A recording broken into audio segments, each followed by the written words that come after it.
Straight from the man cave, Kinnick Under the Kitchen. Authentic, original player artwork is being drawn up for Hawkeye fans everywhere. Locally made prints of stars wearing the black and gold from the past, present, and future. How about current Hawkeye superstars Cooper DeJean and Torrey Taylor? Legends of the past like Jack Campbell, Spencer Lee, and Tim Dwight. Plus future phenoms like Aaron Graves. There are so many options available. They make great gifts, and your purchase benefits the Hawkeye athletes wearing the black and gold. Visit Under the Kitchen on Facebook or at Under the Kitchen's new website. That's underthekitchen.square.site. Again, that's underthekitchen.square.site. Check out Under the Kitchen today and get your authentic, original Hawkeye print. Randy Engel, Under the Kitchen. Appreciate Randy being a part of this show as always. He has been with us for a long, long time. We appreciate Randy down in Mitchellville. I know our guy Tony called in, was it yesterday after the women's game, and made a comment about how he's going to be down in Des Moines. Maybe swing by Randy's and get some prints, get some Hawkeye prints, support the Iowa Hawkeye athletes at large, and support a sponsor of this show. So you're killing multiple birds with one stone, as they say. I'm Corey Brad, of course, from the Hawkeye of the Storm, here to talk with you over the next, at least the next hour. I'm going to be with you much of the week. We're going to be doing a lot of talking. Yes, I've dropped the tie. The tie is gone. So I'm ready to go. And if you missed my show earlier, I did a 2-hour segment with Mark Rogers, the voice of college football. Actually, it wasn't with Mark. It was on his show. And we took calls and just talked Big Ten football, specifically the championship game. So if you want to swing on over to his main channel, search Voice of College Football here on YouTube, and you can watch the first couple hours with me on that one. But I got lots of thoughts, lots of things to say. I've got my Be Kind mug here for all the Michigan fans out there. There it is. Be kind, Michigan fans. I was already getting some flack earlier. What did somebody call me earlier today on the show? Somebody said I was delusional. That was one. There was another one that they said, and I can't remember what it was. Oh, somebody called me Frankenstein. So that was a new one. I've never gotten called Frankenstein before. They said I was like Frankenstein. I was delusional. And something about my hair. I think the person commented and said the only thing. No, what was it? Now I got to go back and find it. Of course, ripping on me, some personal shot.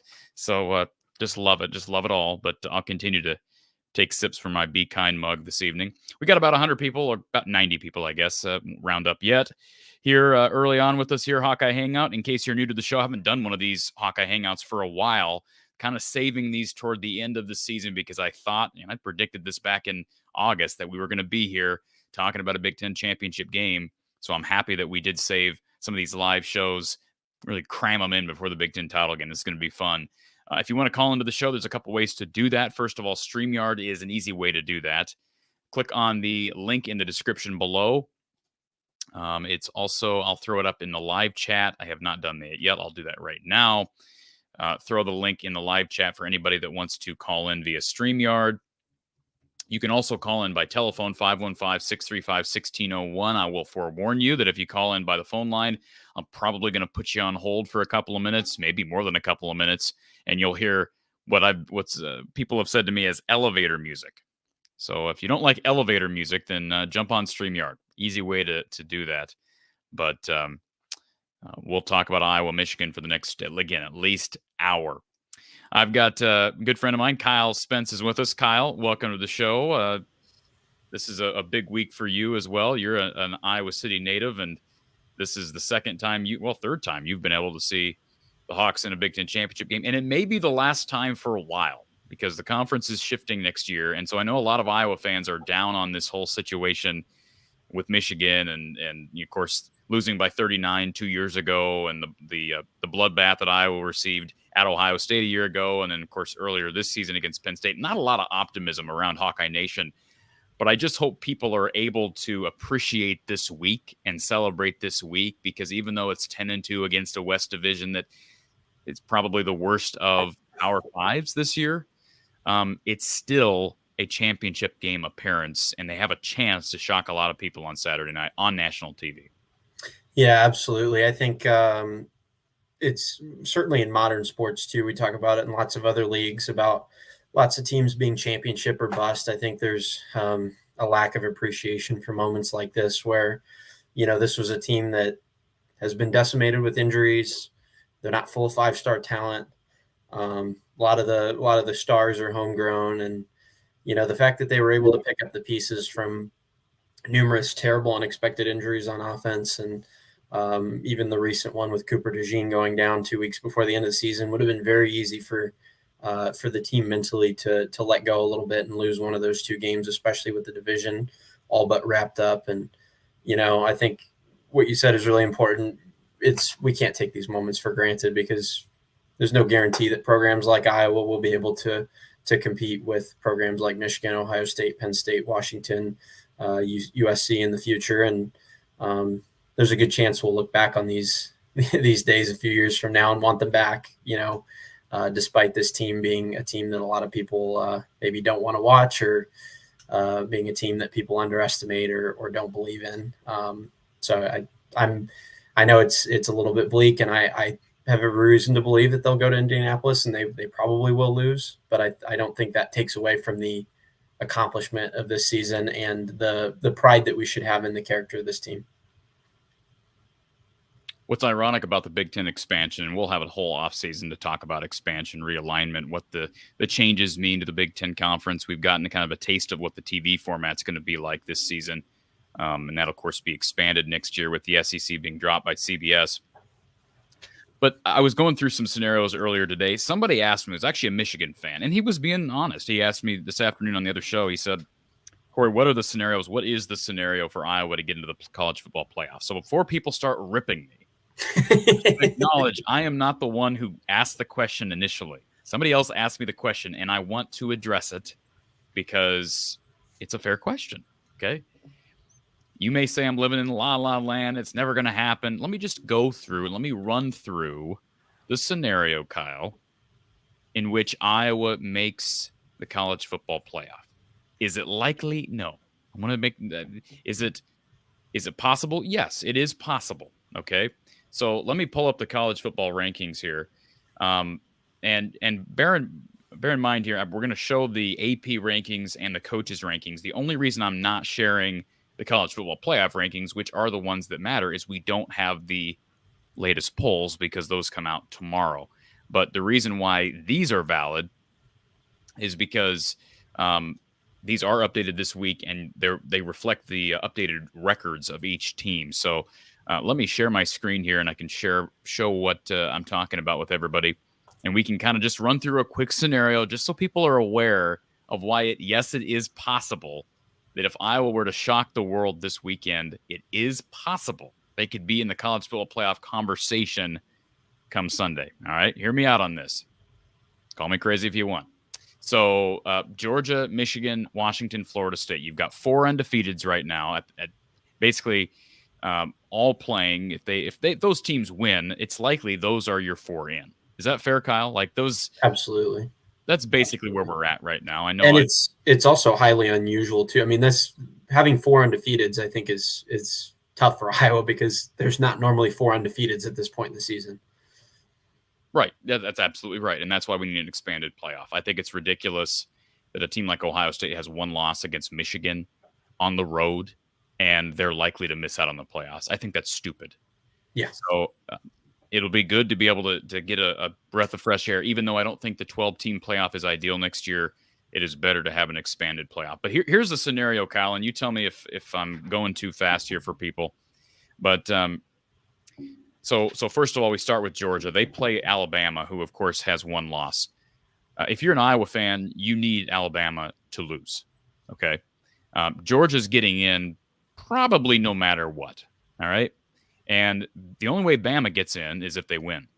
So I would rather Bama lose. Iowa needs Bama to lose. Ensure Georgia gets in. Bama's out of the conversation. 11-2 non-conference champions. They are not getting into the playoff.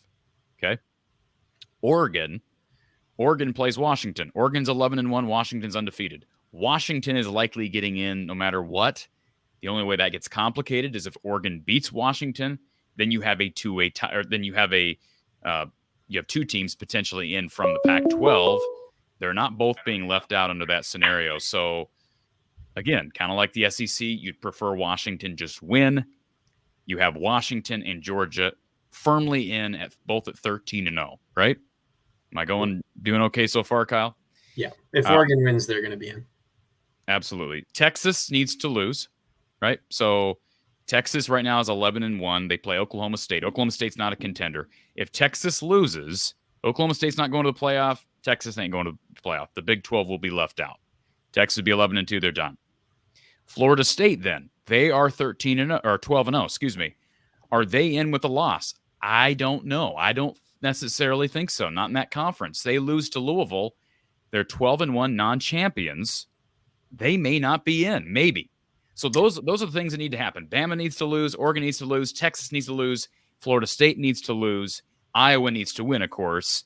And then I think the other big part of this is that we have to depend on the committee because of what happened at the end of the Minnesota game. We have to depend on the committee to look at that game differently than any other record, any other team.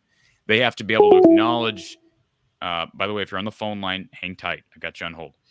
They have to be able to acknowledge that that game was essentially stolen from Iowa, whether you agree with that or not. That's the argument for Iowa to be in the conversation for a playoff berth if they somehow beat Michigan on Saturday. Because then what you have is you have Georgia and Washington clearly both in at 13-0. And you have two spots that would likely have to be filled by three teams, Kyle. Those three teams would be one, Florida State. They'd be 12-1 non-champions. Two, Ohio State, 11-1 non-champions, non-participants in the Big Ten championship game. Caller, I'm putting you on hold. Hang tight. And then Iowa, 11-2 Big Ten champions. But if the committee looked at them as 12-1, and they actually said, we don't believe that this team deserves to be 11-2, they actually are 12-1 in my mind, then they become a player for one of those two spots. Am I crazy, Kyle? Mostly. I missed a team. Let me acknowledge Michigan would still be in the conversation. So Michigan would then be 12-1. Absolutely. So you've got you've got four teams competing for two spots at that point. That's the way I see it. And I think, to be perfectly honest with you, I think the committee would like to see Florida State left out due to the Jordan Travis injury. The fact that he's out for the season, I think Florida State's in a position much like the committee would view Iowa, where they're going to go into the playoff and be non-competitive, which is probably what both of those teams would do, because they'd be up against the number one ranked Georgia team in the playoff. So I think Florida State loses, they're out no matter what. I think Ohio State gets in front of them. I think a one-loss Michigan gets in front of them. So I think Florida State would be out in that scenario. I think Ohio State definitely gets in that scenario. Probably in the 3 spot, to be honest. Okay, so the question, Kyle, is then this is what Mark brought up to me last night. I was in a phone conversation with Mark Rogers last night. If Ohio State gets in, then 11-1 non-champions, are they going to get in and Michigan's going to be left out right after Michigan beat Ohio State? What the committee may do in that situation is put in both Michigan and Ohio State, leave out Iowa and Florida State. That's probably what happens, to be honest. So, but we can agree that if the committee were to look at things that way, Iowa they'd have to be in the conversation. They'd have to be. And can we just say as well, Michigan's resume outside of that Ohio State win is atrocious. Well, it's not as atrocious as Iowa's. It's close. I mean, though, the only game that they have that Iowa doesn't have is that Penn State game. Everything else is pretty much the same in terms of scheduling. Well, you're right. Non-conference schedule's weak. The bottom of the East is not very good. However, you and I both know you can't say other than the Ohio State game. Like, that's a huge win. That's a huge win. Yeah. Iowa does not have. But in my mind, beating Michigan on a neutral site is better than beating Ohio State at home. I can, sure. But the common opponent there then would be Penn State, and yes, that's drastic. 31-0 versus a win. I will say this: that Iowa State win is looking better and better. Absolutely. Go Cyclones, because what Iowa State has done now with 7-5, they're in a bowl game. They've recovered. Yeah. Going down to beat Kansas State. That 7-5 road win at 7-5 Iowa State. That's a good win. I wish it was 8-4 Iowa State without the loss to Ohio now. As funny as that loss was in the moment, it actually does hurt Iowa at this moment. To an extent. I don't know how much, though. I mean, 7-5 is – I don't think people are looking back and say, Iowa State, at least the state team lost to Ohio. It also beat Oklahoma State. It also won at Kansas State. That was an impressive win, by the way. I think that was one of Matt Campbell's best wins of his career. The Snow Bowl? Yeah. Yeah. And Abu Sama looked really good on Saturday night. So Kansas State looked really good before that game. Like, Kansas State was a football team that was on a roll before Iowa State played them. I think that was an impressive win. And obviously Kansas State's coming off a Big 12 championship year prior. So anyways, I just wanted to run through that. It was asked of me. it's similar to 2021 in that it's very unlikely. But if all the pieces fall in place on Championship Saturday, and that's a big if, like it's a big if, but Kyle, would it shock you if Bama loses to Georgia? No. Would it shock you if Washington beats Oregon? I think Oregon's the favorite in that game considerably. So it wouldn't shock me if Washington won, no. Okay.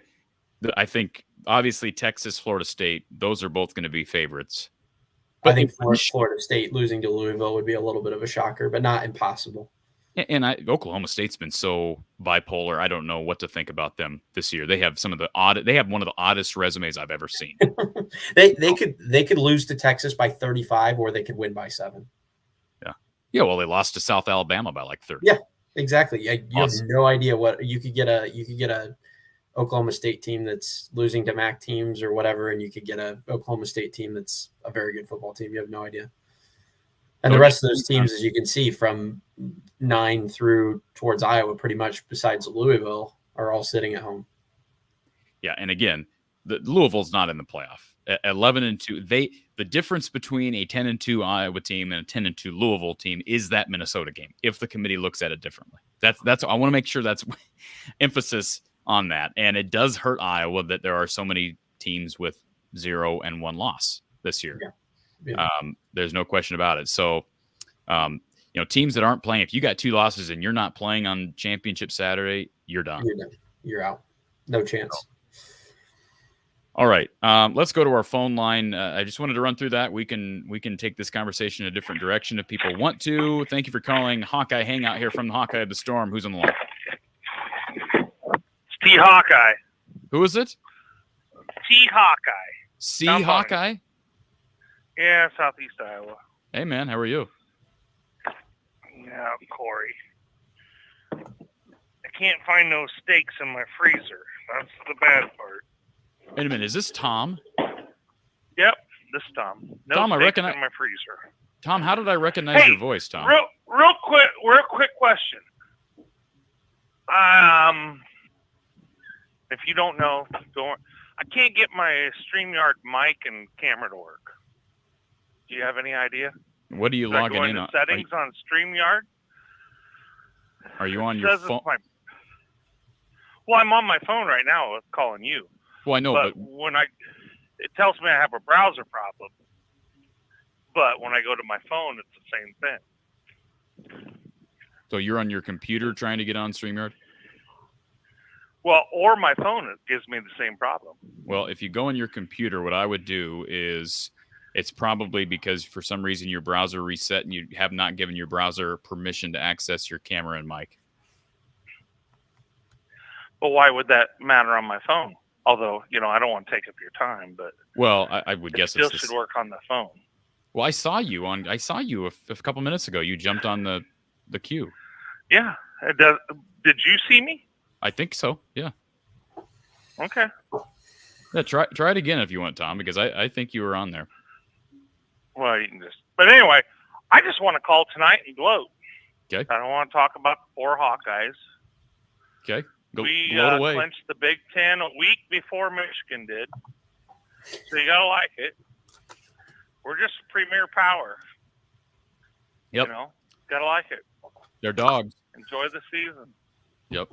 But we better watch. Amazing. Michigan better watch out. I know, because your Michigan trollers are going to be on. Oh, they've been following me along. They've been following me around. I seen you earlier tonight. I didn't miss that out. So yep. Yeah, I seen you. And so, no, I think I'm hoping we'll be surprised. I'm not saying it necessarily a win, but I think let's beat the spread, right? Let's beat the spread. Well, beating the spread would be somewhat of an accomplishment. But Tom, I don't think a win would make me surprised. I think a win would shock me. Right. Like, I mean, seriously, I don't mean to be Debbie Downer. 2 years ago, I predicted that Iowa would beat Michigan, and they didn't. They got trounced. But, like, Kyle, would you be shocked if Iowa wins? I would. I would be. Yeah. It would be beyond shock. It would be surreal. Because I think of the 3 Big Ten championship teams, this is the darkest situation they've been in leading up to a championship game by far. I think about when the Hawks. This is before your time, and I was very young. But we went to Ann Arbor and won 9-7 when Hayden Fry was there. I remember as a young kid coming out, and my mom was waiting on me, sitting in a car listening to that ball game. And to win 9-7 at Michigan was unbelievable. Unbelievable. Yeah. Well, I mean, go back to 2016. I mean, it's not like Iowa got trounced the week prior to that win against Michigan in 2016, got killed at Penn State, and the next week came back and beat Michigan. Now, that was still, I think, a more, right, especially with the injuries right now to Iowa's offense, probably a better equipped offense, even though they didn't score a ton of points against Michigan. You had Akram Wadley in the backfield. He was good in space. You had C.J. Beathard at quarterback. You had George Kittle at tight end. They weren't great offensively, but Iowa. We've been decimated on the. They have been. They have been, and it's a big frustration. It's unfortunate that this game's not being played. Not that Caden, Eric All, and DeJean would have made this a different game totally, but I do think it would have been a different game to a large extent. I don't know if they beat them, but I mean, man, I'd love to see Cade and Eric All, and specifically Cooper DeJean. I think Cooper DeJean is more important than any of those guys we just mentioned. And I never thought I'd say that about a DB, but his impact cannot be understated. Yeah. There was Mark's guest after you got off earlier tonight. Yes. He made the comment, I haven't run the numbers, and I don't doubt him, but no West team averaged over 25 points a game this year. Oh, yeah, no West team, and only 4 Big Ten teams did. It was Maryland, Penn State, Ohio State, Michigan. Yeah. I thought that was interesting. Yeah, you never know. They won't have the advantage of a home crowd. My guess is they'll have more Michigan fans there than Iowa fans. But look, the thing I like by getting to this game, if it turns out ugly, we can find out how good our defense is. Does that make sense? Well, you're going to find out how good a Cooper DeJean-less defense is. Yeah. And that's the frustrating thing, is because we won't know. If there's a vulnerability with this defense right now, it's with the DBs, I think. And that's what got us in trouble against Nebraska, don't you think? Absolutely. And Don Patterson was very critical of the one explosive play and how Iowa defended that play. It was 3rd and long, and Iowa showed blitz and ended up paying for it. And Phil normally doesn't fall into that trap, but I think that's what we're going to see on Saturday. I think Phil Parker is going to correct those. I guarantee you Phil was upset after the game looking back at that play. So the good news is I don't think that mistake will be duplicated. And I go back to what happened against Western Michigan earlier this year. Remember, Iowa gave up several big plays against the Broncos. And you're thinking, well, that's not a good sign. And I remember saying, I love it, because they're on the road at Penn State next week. I bet you they don't give a bunch of big plays. Go back and look at it. They didn't give up a bunch of big plays to Penn State. Now they got nickel and dime to death. No. But the Iowa offense couldn't stay on the field. Defense was on the field 97 different plays. The point is they did not give up big plays. They corrected that, and I think that will happen this week. And I doubt Iowa gives up a ton of big plays to Michigan, even though they're down Cooper. So the non-Michigan fans are trying to figure out a way that Iowa wins. Well, if you give 2 pick sixes to Iowa like they did TCU, we're in the hunt, aren't we? Well, sure. I don't. Yeah. I mean, J.J. McCarthy looked really good last week. I think that's the scary part of this. He was just on. And if he's just on moving forward, like against Iowa, it's going to be like, I thought Cade McNamara was really good 2 years ago against Iowa, and he had a bunch of weapons around him.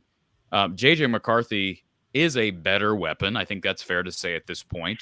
He's more mobile than Cade was at Michigan. And if he's playing the way he was on Saturday against Ohio State, Iowa's going to have problems. So, well, Corey, I was just checking in. I'll try to work on my StreamYard and. Well, try it again, Tom. You'll get it figured out. Yeah, I got to figure it out. I might have to find somebody younger than me. Well, so do what you got to do. Go Hawks. Go Hawks, Tom. Thanks for the call. Okay. Kyle's talking about apparently you were muted for the entirety of the Mark Rogers show because you were bringing up valid points. I don't know. I'm not a moderator over there. I don't want to be a moderator over there. That's all Mark's baby. So, reach out to Mark RogersTV@gmail.com. Darryl MVP says, good luck to Iowa. Don't see this being close, though. Don't see this being close. Well, you're not alone, Darryl MVP. And T. Hink, did the Big Ten approve your credentials? I've not heard anything back from the Big Ten. And today, I believe, was the last day to officially submit credentials, apply for credentials. I did it last week, but I've not heard anything. I would have to think the Big Ten will be getting answers out to media members by tomorrow. And so I'll be happy to report back when they deny me, because I anticipate that will be the case. We'll find out. But tell you what, Kyle, if they accept me, if they accept my credential application, then I got some planning to do. I got some last minute planning to do. You do, yeah. Hey, if you get your credentials, I might have to get a ticket too. There you go. How far is Indianapolis from Olivet? About two and a half hours. It's not bad at all, man. If I was where you are right now, I'd be there. Yeah, what do you think? To me, it's not a distance issue. It's a money issue. Oh, I understand. Tickets actually are not terrible. Now, I don't know what nosebleeds of Lucas Oil Stadium are really like. I've never been inside Lucas Oil Stadium, but I did see tickets on, I think it was Vivid Seats, $75 plus taxes and fees. Yeah, cheapest you're gonna get in there is $100 after all the stuff, right? Which isn't bad, but again, I don't know what the prices of. I don't know what the quality of nosebleeds at Lucas Oil are like. Yeah, I mean, if it's a reasonable price, it's one thing. I also don't want to spend $200 on tickets to go watch my team get curb stomped because there's a chance that could happen. Yeah. Indianapolis is a cool sports city, really strong basketball city, of course, and so it's kind of cool from that perspective. I know there's a lot of Hawkeye support in the area, and people like Frank Henderson, I know he's still in Indy, and would love to be able to meet him in person. But yeah, it's an event. It's one of those things where I wish that it'd be primarily Hawkeye fans out there, but this is likely going to be one of those situations where Iowa either competes and plays Michigan close, or it's over by halftime. Maybe Iowa does what they did against Penn State earlier this year, against Michigan 2 years ago, where they kind of hang around by halftime, but eventually the dam breaks. But I just think either Brian Ferentz has a plan, Brian and Kirk have a plan heading into this game where they're being innovative and creative and throwing different things at Michigan that they've not shown on tape ever or in years, or they just don't. They just do what they kind of the way I've looked at the Wisconsin game in past matchups. Usually Iowa goes into the Wisconsin game and they've had success. 2 of the last 3 years they've won.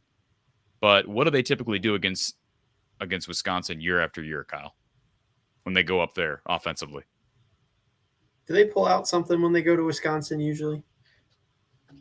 They imagine this being a brick wall, and they go like this, boom, boom, boom, boom, over and over again. That's what they do over and over again at Wisconsin. Now, the good news is Wisconsin has not had the run game and has not had quite the defense like we've been used to in recent time. They have not had a Jonathan Taylor since Jonathan Taylor. Braylon Allen's been good at times, and then he's been dinged up. He got dinged up in the game earlier this year in Madison.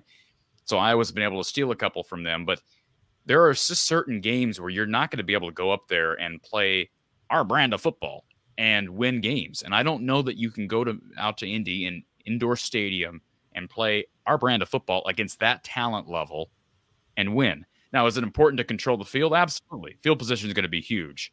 I think playing indoors should help the kicking game. Drew Stevens struggled this past week. I've been told he's dealing with a groin injury right now. They expect him to be back, hope that he'll be back. But Torrey Taylor didn't have a great day on Friday either. His average was, I think, 42 yards per punt. Being back indoors, warmer environment, warmer climate should help him as well. So if Iowa can, it could come down to this, Kyle. If Iowa takes the ball first, which I think they should, I said that in 2021, then they kicked off. They take the ball first. If you can get 1 or 2 first downs, I sound like Kirk Ferentz now, get 1 or 2 first downs and punt. I mean, I'd love to go down the field and score, right? But if you can get 1 or 2 first downs and punt, then you can start winning the field position battle. And we'll see. We'll see if this defense can pin Michigan back, again, without Cooper DeJean and with a very talented group of skill position players up front for Michigan. You know, an early safety or just, again, really short field, you pin them back there and keep them back there. I think about 2021 against Iowa State, that whole game, it was just all Iowa winning field position all day. And they've done that so much. That's kind of the methodology, if you will, for Iowa to get wins. But I do think they're going to have to throw something, whether it be an exotic on offense, maybe a couple exotics in special teams, something that we have not seen in a while, or I doubt that strictly playing the field position game is going to get it done. Yeah, absolutely. Michigan is Iowa if Iowa was a national title contender. That's what a lot of what Michigan does is. And the thing that, there's two things to me that really scare me about this matchup is, number one, I think the key to a lot of these big games with Iowa has been rattling quarterbacks. Like JT Barrett had an absolute meltdown when he came to Iowa City. Brock Purdy had a meltdown when Iowa went to Iowa State. What was the name of the Michigan quarterback whenever they won in 2016? I can picture him. Spate. Wilton Spate was the quarterback, and he had a horrible game. And I think you go back and you look at the big upset wins, and Iowa has rattled quarterbacks or knocked them out of the game altogether. One thing that scares me about Michigan's offense is I feel like even if Iowa does that to J.J. McCarthy, the front five for Michigan is so dominant that if I almost feel like if they ran it every play of the game or ran it 80% of the time, they could still win the game because their offensive line is so good and so big that I feel like they could. They like you said about Penn State, they could nickel and dime Iowa to death. All right, let's go back to our call line. We've got James, we've got Erica. Our phone line is open, 515-635-1601. Got about 200 people on, and before we get to James, just a reminder, please share the show out on social media. I don't know if you use TikTok or Twitter or Instagram, whatever you use. Just share it out on social media, share the stream out, maybe put a hashtag Hawkeyes, tag some friends in there, and get more and more people on the show, at least for the next half hour as we continue to talk all things Hawkeyes and Wolverines. Let's go to our next caller. It's James, who's been on hold. James, welcome back. First off, do you guys remember the last time Iowa was 20-point underdogs against Michigan? Well, no, but I saw it in the chat. It was 2016. Yeah, 2016. I did not saying it's the same thing, but I'm saying like that was better. This is a better Michigan. Yeah, I know, but I'm just saying in general. But okay, we also don't have Kinnick Stadium on our side. I wish we did, but unfortunately, that's not. So did you hear what Mason Richmond said about 2 years ago? No. He said that he feels like there was more Michigan fans than there was Iowa fans there 2 years ago. Oh, yes. Yeah, it was. Didn't he say something like it was 80-20 Michigan or something, or 75-25? Mason Richmond. Oh, yeah, I know. Yeah, he said they were expecting more Iowa fans than there were, is what he said. Probably not going to get them this year either, James. No, I know. I'm just saying, in general, for how we say they travel, obviously they must not have traveled that well in that game, but Michigan probably buys them earlier knowing they're probably going to get there. Michigan fans probably buy them earlier knowing there's more of a chance for them to get there. Not saying we can't, but, like, you know what I mean? Like, Michigan and Ohio State are always usually battling for that spot. So I think maybe their fans probably bought them earlier, if that makes sense, and that's probably why they. Iowa did clinch a week early, though. Yeah, Iowa had a full extra week, and Michigan has to wait until the very end of the season against Ohio State to find out if they're going to go. And they did not have that extra week in 21 because remember they had to rely on Wisconsin losing to Minnesota. Yeah, they had to wait till like the very end. But one question, Grant, I know this is not an Iowa related question. What do you think about Stoops' A&M thing and then not A&M thing? Well, you saw what I tweeted out, didn't you? Yeah. I don't know who's throwing out these reports, but I just think it's hilarious. Kyle, you saw my tweet, right? What remind me? I think I did, but I just think it's hilarious when these national news people tweet out stuff like it's fact, like whatever the tweet was, and you know the platform that tweeted. It was 247. It was 247. They said he was going to. Yeah, but yeah, the original tweet, and I took a screenshot of it, so because I thought that might happen. That's why I took a screenshot of it. I'm so glad I did. But the original tweet was, and I quote, Breaking news: Texas A&M is set to hire Kentucky head coach Mark Stoops as its new head coach. Stoops has compiled a 73-64 record as Kentucky's head coach and is the winningest coach in program history. No attribution anywhere in that tweet.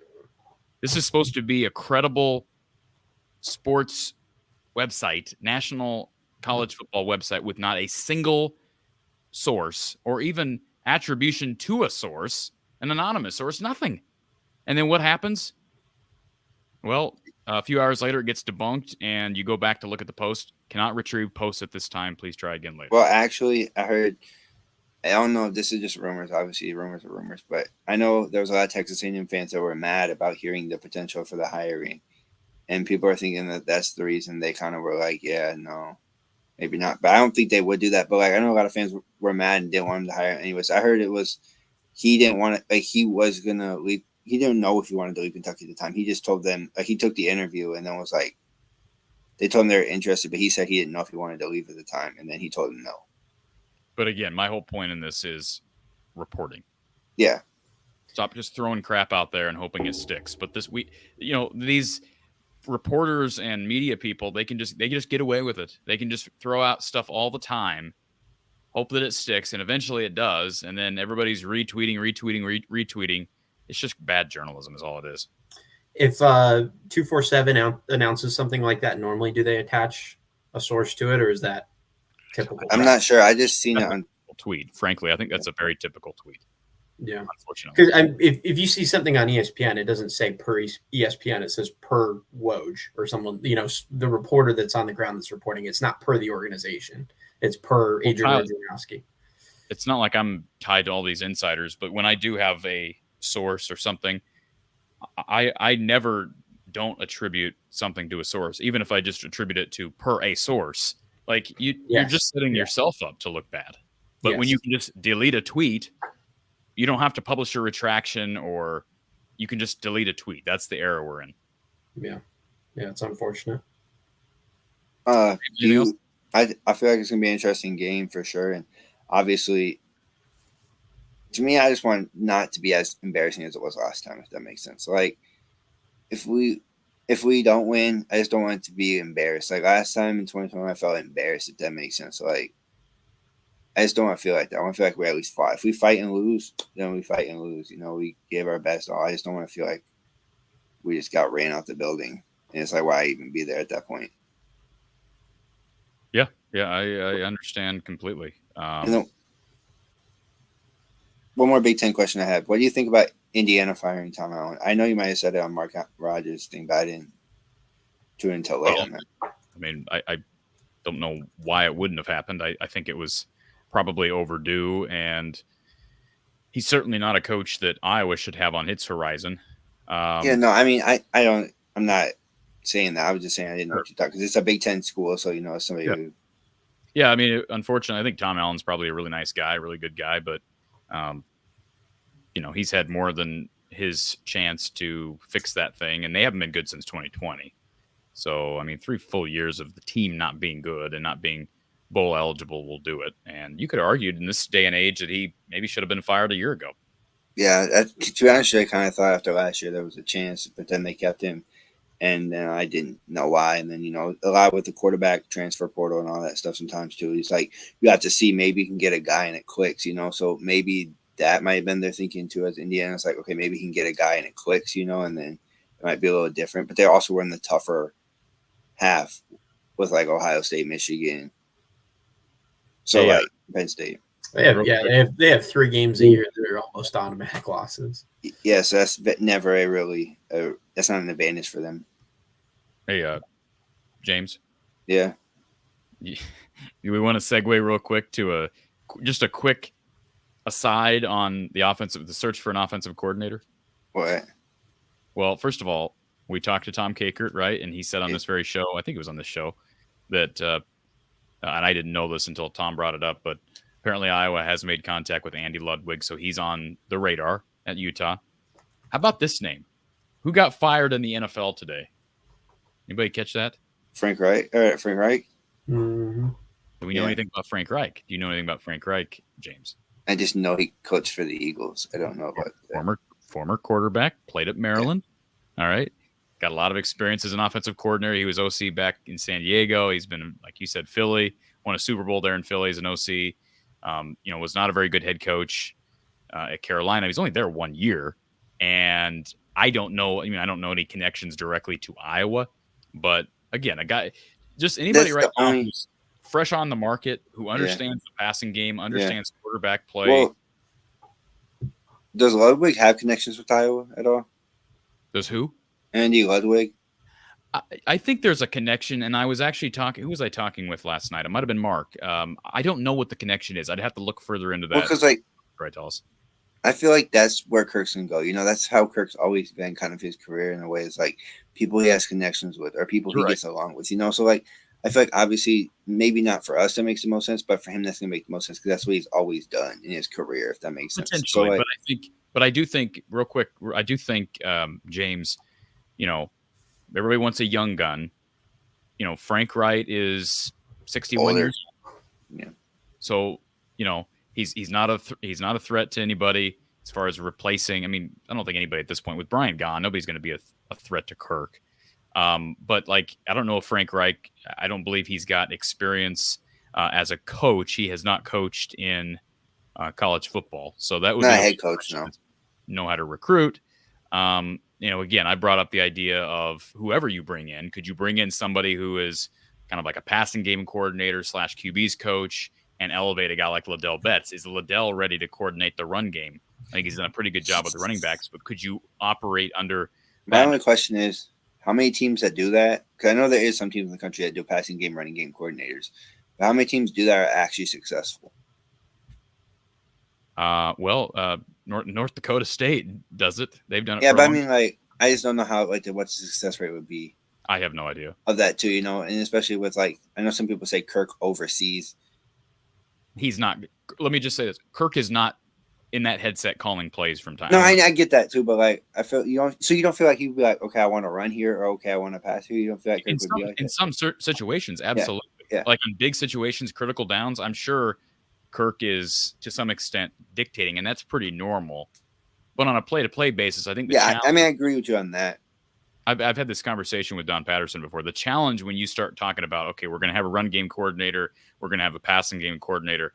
The challenge has become who makes the ultimate call from play to play. Would that be maybe where Kirk would make the ultimate call in retrospect of, like, okay, if you had a guy, well, I was going to say, if you have a guy like Frank Reich, who has been an offensive coordinator and has called run plays and has called pass plays, you could still make him the ultimate authority, but Liddell is still in charge of the run game. And if Frank Reich is in a position where he's calling either run or pass, then Liddell is able to decide what run play we're running on 2nd and 4. Do you feel comfortable? Right? Yeah. Do you feel comfortable with Liddell Betts if he got promoted to that run game coordinator? I mean, I wouldn't know. I'm not there every day with him. I've been impressed with what he's done on the recruiting trail for Iowa.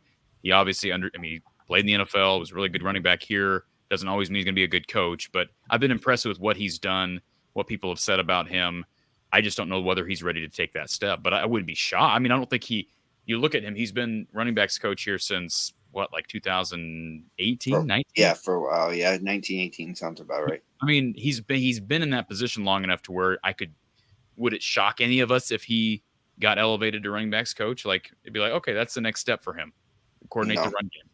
And I'd be happy for him too, because somebody that obviously played at Iowa, has done a lot and has worked for it, and you see what he kind of has done in the last couple of years since he's been there, like Tyler Goodson and guys now on the team like Caleb Johnson on them too, like what he's kind of done to bring in that running back room.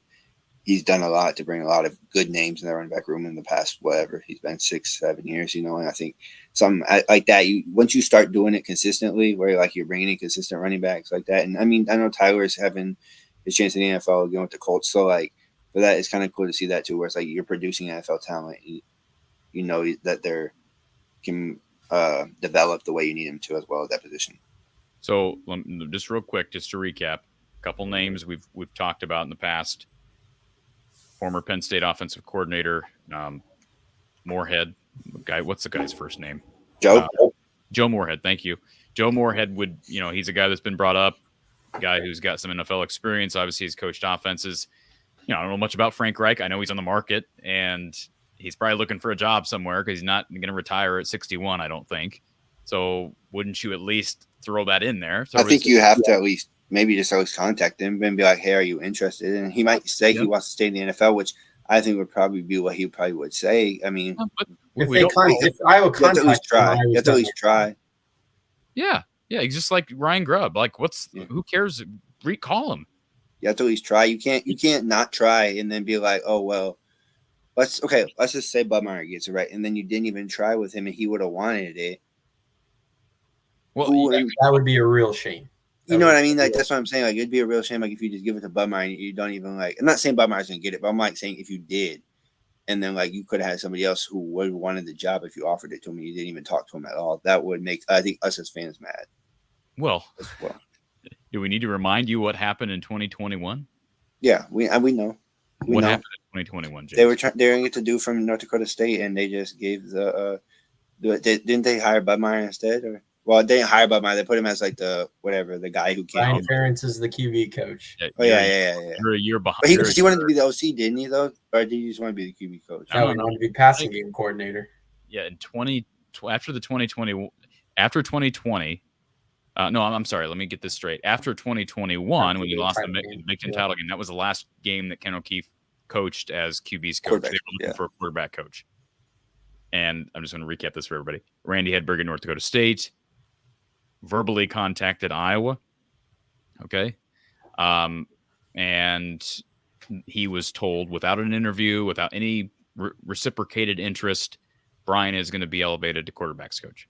So what you just said you'd hate to see play out, James. I hated to see it play out. I hated to see it play out then in general too. Of like, to me, it's always like you have to do the process. It's like hiring a coach, and you're just like, okay, the next guy's up, right? Like if you were at Texas A&M, right, and let's just say, oh, we fired Jimbo, but we're just gonna hire the offensive coordinator, right? But you don't even try to go get somebody else, right? Then I feel like in that perspective, or not even try to go get somebody else, but you don't even contact somebody else. I feel like in that retrospect, it's like, bro, you're not even trying. Yeah, it's exactly. Now the tables have. You could argue that the situation has changed enough because Brian isn't a part of the situation. Like that was definitely had an impact, right, on how Iowa operated, how Kirk operated. Would he have done the same thing if it was just another tight ends coach / OC, not named Brian? If it was just any old coach, does he just get that? He might not have consideration. Do you think Randy Hedberg at all would be interested again at the job or not? It was what job? Well, I mean, Brian's getting fired, so quarterback's coach is there. Well, I know, but you're talking about him being an OC, or you're talking about him coordinating? Well, I don't know. Whatever he let's just say whatever he wanted to be, right? If he wanted to be OC, quarterback's coach, or just quarterback's coach, like if it was whatever he wanted to be, if he contacted him again and said, "Hey, I want to be that position."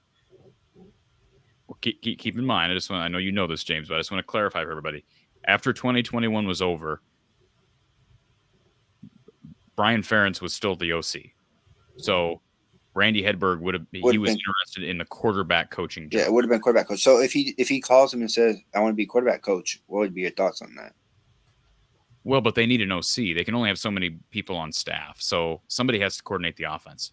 So I guess, you're right. Ideally, you're going to hire a quarterback's coach who's also your OC. But what I'm saying is a guy like Frank Reich, potentially, I don't know. Could be because he played quarterback, so he could be your quarterback coach and then your OC as well. Or he's your quarterback's coach and passing game coordinator. Yep, and then you promote Liddell to run game coordinator / running backs coach. Yeah, but I feel like obviously. So maybe that would work with Randy Hedberg too. I don't know. Yeah, I mean, you could do the same thing pretty much with Randy Hedberg if you want to make him the passing game coordinator, make Liddell the running back coordinator, and then just make Kirk the ultimate sayer of like whether he wants to run or pass, and then they choose like a pass play or a run play. Well, let me say this. I don't want that, and I'll tell you why. No. Kirk has never called plays, James. So I mean, true, but you think he's been coaching long enough where he know a pass play in a certain situation, a run play in a certain situation? That would change. From play to play, he's not going to be making calls under the headset. So I'm saying there has to be somebody who's ultimately making the decision. Is this a run or a pass? The coach will dictate, is going to dictate to the assistant, hey, let's run the ball here, or let's go for it here, or let's pass here. But what I'm saying is somebody, either the passing game coordinator or the run coordinator, has to have the ultimate. See, for me, if it's not public. for me, then something like that, that's where I think you would go more of like a guy like that. And I'm not saying this name, obviously this name you've been brought up is like a Paul Chris, like somebody like that, where it's like he knows he can trust them to run the offense, and he knows he can trust them in certain like what to do in what situation, if that makes sense. He doesn't have to take as much of a like lead, like, oh, it's 3rd and 4.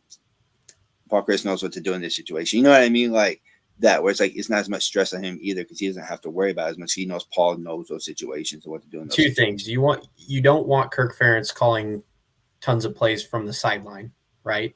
Yeah. You want somebody that's I want OC up in the press box. And number 2, you want Kirk Ferentz as focused on game management as possible. And that's why I think Paul Chris would be a good option in that retrospect of like he understands, like not Paul Chris, but somebody like that who's been around, who understands certain situations and certain times, and it doesn't have to be not solely on Kirk, but like as much on Kirk as what it's been in the past, if it has been in the past at all. Yeah, no, it's a fascinating conversation. I said this to my wife earlier today. I said, this is the home stretch. You know, we have a bowl game likely. It's unlikely that Iowa goes to the playoff, obviously.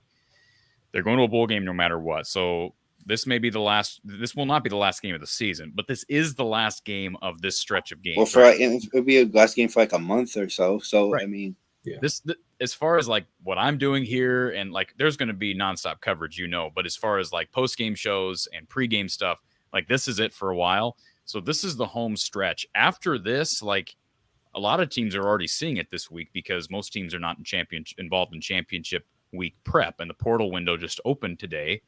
So a lot of teams are already feeling the effects of the transfer portal and are reaching out to players in the transfer portal. Right. But that's what we're going to, after this week, unless Iowa shocks the world and we're speculating on where they're going to be selected or if they're maybe in the playoff conversation, that's where we're going to be at. Yeah, we're going to talk about the bowl game, wherever that is. Especially if they lose, they're probably going to go to the Citrus Bowl or a similar bowl. I don't look at projections really at all. But we're going to have a lot of time to talk about who the OC should be. So, like, I love having these conversations. Yeah. We're going to have so much time to talk about that. I know, but I feel like it's intriguing because we haven't had that. Like, it was like Brian right away. So we haven't had this, like, talk in a while, if that makes sense. So, like, it kind of does make it intriguing where it's like, you haven't had this talk for a while and you don't know where Kirk's head's at. You know what I mean? I think it's kind of is intriguing from that perspective of, like, we haven't had to deal with it in a while. Let me ask you this, James. And this is the last thing I'll say, and I'll let you slide. But do you think there's any chance that Brian walks away before the bowl game? No, I don't know. I mean, I don't know because I don't think he would. I think in general, he could maybe walk away from the bowl game. That would put us in a bad situation. And you think he'd put his dad in that situation where it's like, what bad situation? What bad situation would that? Are you talking about walk away of like, what if they don't have an OC when he walks away though? Then who's going to call the plays? That's why you have an interim OC. They promote. True. You could just put Bud Meyer for a game and see maybe how it goes or something like that. Or exactly. Is he walking away from a paycheck if he skips the bowl game or no? I think it probably has to play a coach like a certain amount of games probably for his paycheck because I know that's the one reason he didn't resign too because they asked him to resign. He was never gonna walk away. He didn't resign because a lot of money he's making. I don't blame him for not resigning, but you had to ask the question at least. But I also don't blame him for not resigning. I wouldn't have resigned for that much. I would be like, I kind of want my money. So yeah. Anyways, I just threw that out there because I know there's a lot of controversy about how he's because he didn't wear the Iowa stuff. Yeah, he didn't wear not. I think it'd be interesting to see if he wears anything in Iowa on Saturday. I don't think it's that big of a deal in general. I don't think it's that big of a deal. Going to the conference championship game and not wearing your university stuff. I doubt he does. No, he won't. He's not going to. No, he's not going to. But I don't think it as that big of a deal. But I know other people have thought it was a big deal. Other fans have made it a bigger deal. So I think it'd be interesting to see him wear like all black again. He ain't gonna wear the beanie probably because it might be a little warm in there because it's an indoor stadium. But I don't know who this is. Who directed? This is either directed at me, Kyle, or James. Matt says Kirk doesn't call plays. He does influence the scheme and strategy. Does this guy know what an OC does? Yeah, it's probably me. I mean, I know what OC does. OC calls the plays, but there's also other people who influence the play, not influence the play calls, but can make decisions from there too. So, and obviously that's the big man. So, yeah, the real interesting part of Kirk's involvement in the OC hire and the offense is what Kirk's influence on the scheme is, not the individual play calls. That's the what does he want? What does he want the scheme still to look like too? Is kind of a big thing. It's like, does he want to hire somebody that fits that? How much influence does he want, and how much does he trust the new person? Yeah, to me, those are the two questions. But what's your prediction for Saturday, Corey? I've not really given it enough thought yet. I'm probably going to come out with a prediction like Wednesday or Thursday. I can tell you where I'm at right now. I think I talked to Mark last night and threw out a number, not official, but it was something like, I want to say 27-10, something like that. That sounds about right. I don't see us getting more than, unless we get them to turn the ball over. I don't really see us get more than like 13.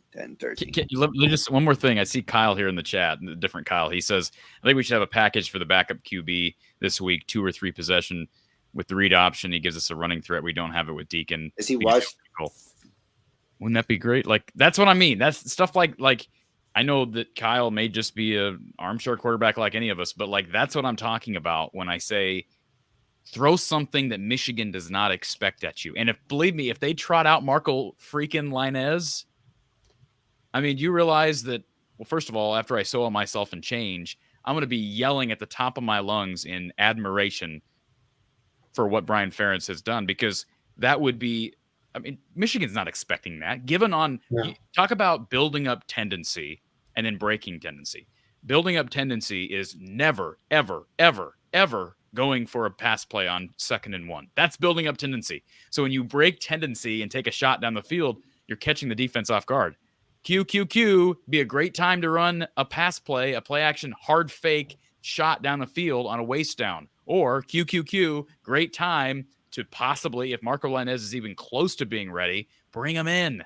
Yes. Bring him into the game. And I also think it would be. Why would you not? Because that's not the way they've ever done things. But it's his what is the point of tendency? To break it.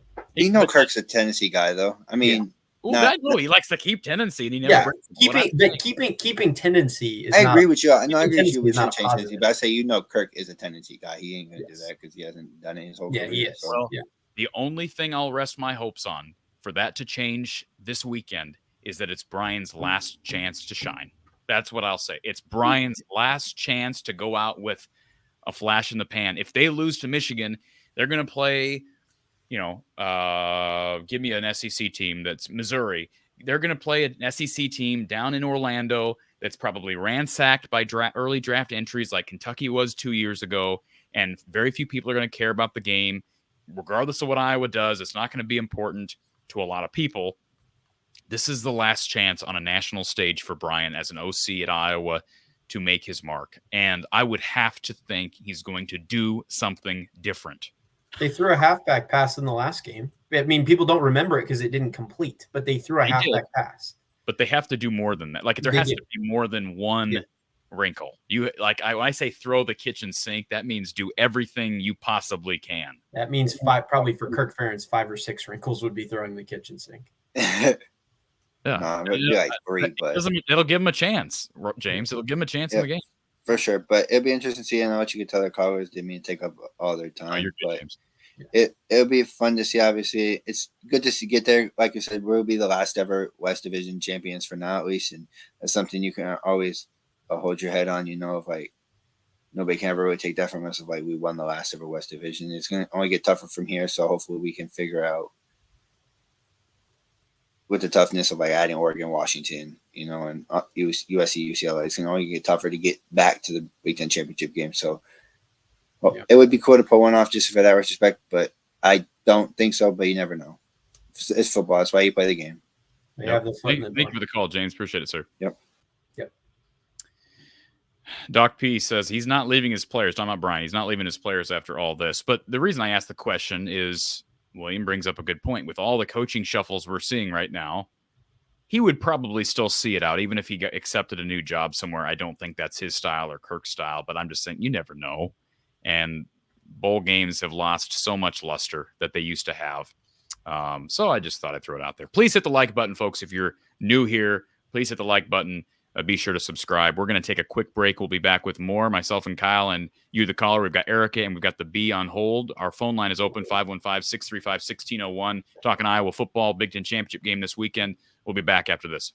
Welcome to Iowa Floor Covering, a locally owned flooring store in Bondurant, Iowa that specializes in do-it-yourself projects. If you're a contractor or a DIYer, Iowa Floor Covering has your back. Right now at Iowa Floor Covering, get tough core click together 4.5 millimeter waterproof vinyl flooring for $269 per foot when you install it yourself. That's a much better value than you'll find at any of the big box stores. Looking for other types of flooring? They can help with that too.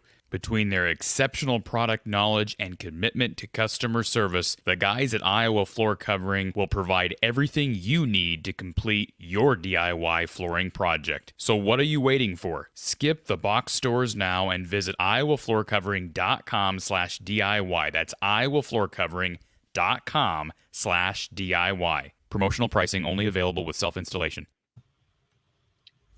Appreciate Iowa Floor Covering. They've been with us a long time as well, and they've been a big part of our live shows that we do throughout the week. And these shows are not going anywhere, folks, especially as we get into deeper into basketball season. And the men and the women both looking fairly good right now. The men with a nice bounce-back victory against Seton Hall the other night. Of course, the women winning the tournament down in Florida. So lots of cool stuff on the way. We appreciate Iowa Floor Covering. Give them a call. Just tell them you appreciate the support of this show. That would be appreciated if you could do that, folks. Simply give them a call and tell them, hey, thanks for supporting a show that I enjoy watching and listening to. All right, let's go back to our phone line. We've got Erica on hold. Erica, welcome. Hi, how's it going? Good. How are you, Erica? Good. I hear an echo. I'm not sure why. Uh-oh. Do you hear me okay? I heard an echo at first, but you're good now, it sounds like. Okay. Yeah, no, I don't hear an echo anymore. Okay, cool. So going back to the bowl game, which I think is the topic, or supposed to be the topic tonight, right? I did want to say a few things. So, like 95% of the college football world has counted us out. And I think that's a grave error on our part. I'm not saying we're going to go in there and blow up the world, even though it would be nice if we did that. But they don't realize that this Iowa team has overcome so much this year. And, you know, I also want to say that I'm tired of hearing the Michigan fans saying they've overcome so much, blah, blah, blah. Well, you know what? Their wounds were self-inflicted. Ours were not. So I am sick and tired of hearing about these Michigan fans saying they've had, you know, all these problems on their side as far as, you know, oh, we've had so many horrible things happen to us. And if there's any Michigan fans listening, I do apologize. But honestly, come on. Well, real quick, Erica. Push back on you a little bit when you said none of Iowa's have been self-inflicted. I know where you're going. Injuries have not been self-inflicted, but the turmoil that I think is kind of... Yeah, the offense, I understand that. But I mean, the injuries were not self-inflicted. You're correct. Absolutely. Our coaches didn't get, you know, suspended twice at all. You know, and why did Harbaugh get suspended? Let's think about this. Why? Repeating. Yeah. Okay. He bought a player a cheeseburger as well. Let's not forget that. Yeah, of course, yeah. Don't they call that like Burger Gate or something, like in the Michigan fan world or something? Whatever. Anyway, again, Michigan fans, I'm sorry, but if you're counting us out, you are making a mistake, because this team has been underdog time and time again. We are used to this, and we want you to hate on us because we play well when you hate. So that's number one. Number two, I think there's going to be a lot of, how can I say this? Mentality is going to be a big thing in this game. So if we go in there thinking, oh, it's a foregone conclusion, they're going to kick our rear ends, why even bother trying? We're not going to get anywhere, right? So the coaches, which I have no doubt, if I was good at one thing, if the coaches are good at one thing, it's getting the guys ready mentally, I think. And I have no doubt that that's happening in the Hawkeye building right now. I am certain that Kirk is giving his famous speeches, and, you know, Joe Evans is pumping everybody up, and, you know, all that type of stuff. And I think that our mentality, like, you're not going to beat us because of our mentality and because we're quote unquote soft. And that's another thing I'm so tired of hearing about, how Iowa is soft. How in the world are we soft? Our coaches don't cry like somebody died on national television. They say we're soft. Give me a flippin' break. I mean, do you agree with this, or, you know? I thought it was, here's the deal, and I got ripped for making fun of somebody who showed emotion. Kirk shows emotion after every game. But like, this is not that. This is not that. But he's not, oh my goodness. Like, he's not sobbing into the camera. somebody just ran over his puppy. He's not doing that. Right. So that's just my opinion. I mean, people don't have to agree with that if they don't want to, and I know Michigan fans get really up in arms about it. But Right. I want nothing more than for Iowa to beat Michigan on Saturday, Eric. I want you to know that. I want nothing more than for them to embarrass Michigan. I'm on the same page as you. I'm not saying we're going to win just because of how I'm talking about this and everything. I'm not saying we're going to win. I'm just saying it is a mistake to count us out. If this is not going to be a 42-3 game again, that is not happening. Hey, there's a guy in the chat. Do you know this guy, Erica? I do know this guy, and he's the one who said that you were wrong or hypocritical or however he said it for saying that it's not the same thing, like pretending somebody died and crying about it and like showing emotion for 0.5 seconds, turning around to let it pass and talk to the interviewer again. It's not the same damn thing. Yeah, I agree. And then all those who are saying out there, like there was somebody at the very beginning who put in a comment about how, look what happened at Penn State and all this. Well, I've got news for that person too. And that is that this team is not what that team was. This is an improved Iowa team from then. We're not the same team. The defense has more cohesion than it did back then. They are also a lot more dinged up. They are very dinged up. That's true, but that's not happen. That type of thing is not going to happen. I hope you're right, because they had Cade in that game. They had Eric all in that game. And then, game. okay, I'm sorry to interrupt you, but Jason is saying that nobody is disrespecting Iowa. That is a load of garbage. That is a load of flipping garbage. You've taken part in that, Jason. There was a comment in the chat not that long ago about Joel Klatt. I thought that was. Do you see some of the commentary from Joel Klatt this week, Corey? Oh, it's on Twitter everywhere. Yeah, he referred to Iowa as the little engine that could, and then they were talking about the Broyles Award, which for people that don't know is the best assistant in college football, either side of the ball. Yep. And he didn't even mention Phil Parker, who I think should be the favorite for that award. Well, it doesn't matter because they announced today that he's a finalist. Yeah. He didn't even label Phil Parker as a finalist. Well, that's just another example of disrespect again. That to me was wild. He's a former quarterback of a blue blood, and I have a lot of respect for his analysis, but I didn't hear that. I do too. And I didn't hear the comments. I'm assuming he made those comments on FS1. Does he have because he has a radio show or something? On the Joel Klatt show, yeah. Okay, I didn't even. I knew he had a show, but I didn't even know what it was called. So I have a question, Erica, just out of interest.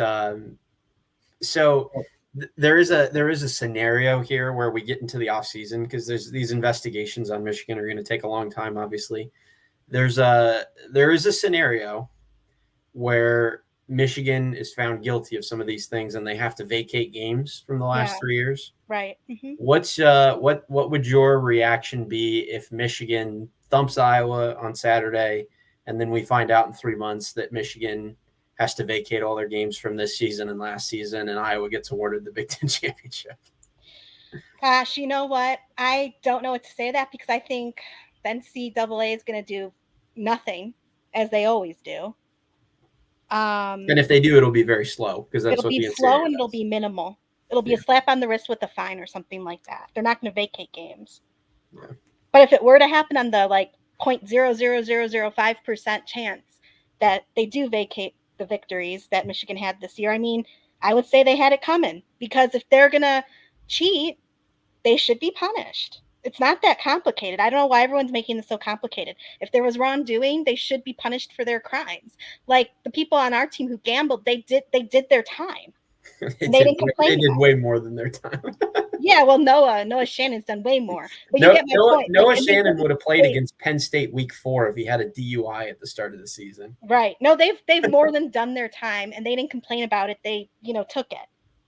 But if there was wrongdoing, I don't care who it is. They need to comments like that from Klatt. Comments like that from Klatt. If anything, it's a good thing. And I haven't listened to Mason Richmond today, but if he brought it up, I mean, the players hear that stuff. He did, yeah. They've all heard it. But again, sometimes it's more about the Jimmys and Joes. But if Iowa needs an edge, they should be able to achieve it based on what you're talking about, Eric. Is some of the there should be no issues getting fired up for this game, and that's the one thing that I feel confident in with this game is that the coaching staff and the players will be ready to play. I do not look at people like Joe Evans and think he's just going to quit. Even Deacon Hill, like Deacon Hill cares about this team. I mean, every time they make plays at the end of the game, Deacon Hill is very invested.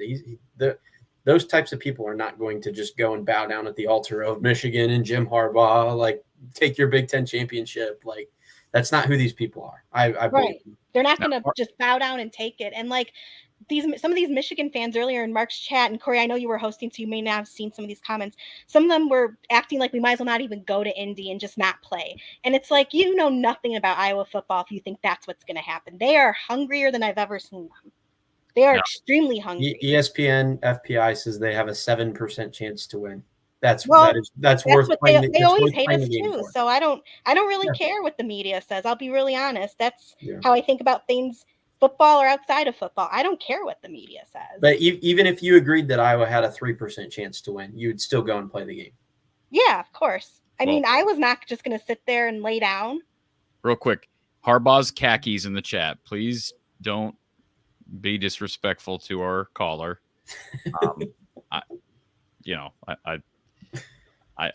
Erica can defend herself, but this is our chat here, and Kyle and I are both moderators. So, what type of crap is being said this time?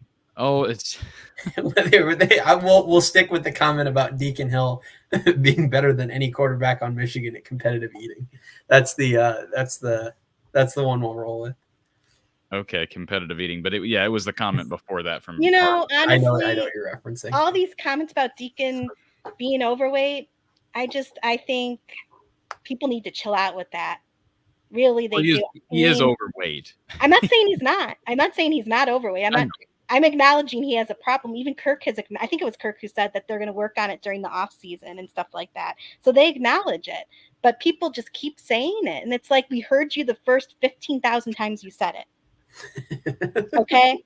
Like, I'm sorry. I know I'm ranting here, but I'm so tired of this disrespect from Michigan fans. I am so flippin' tired of it. And if we win on the off chance that we do, because I'm not predicting that we win. I'm not saying that. I'm saying we're going to go in there, we're going to play, and we're going to be competitive. I think that's the best case scenario. But if on the off chance we win, they're going to go into hiding. They're not going to be able to cope. If they go into hiding, we need to have you on as the first caller. How about that?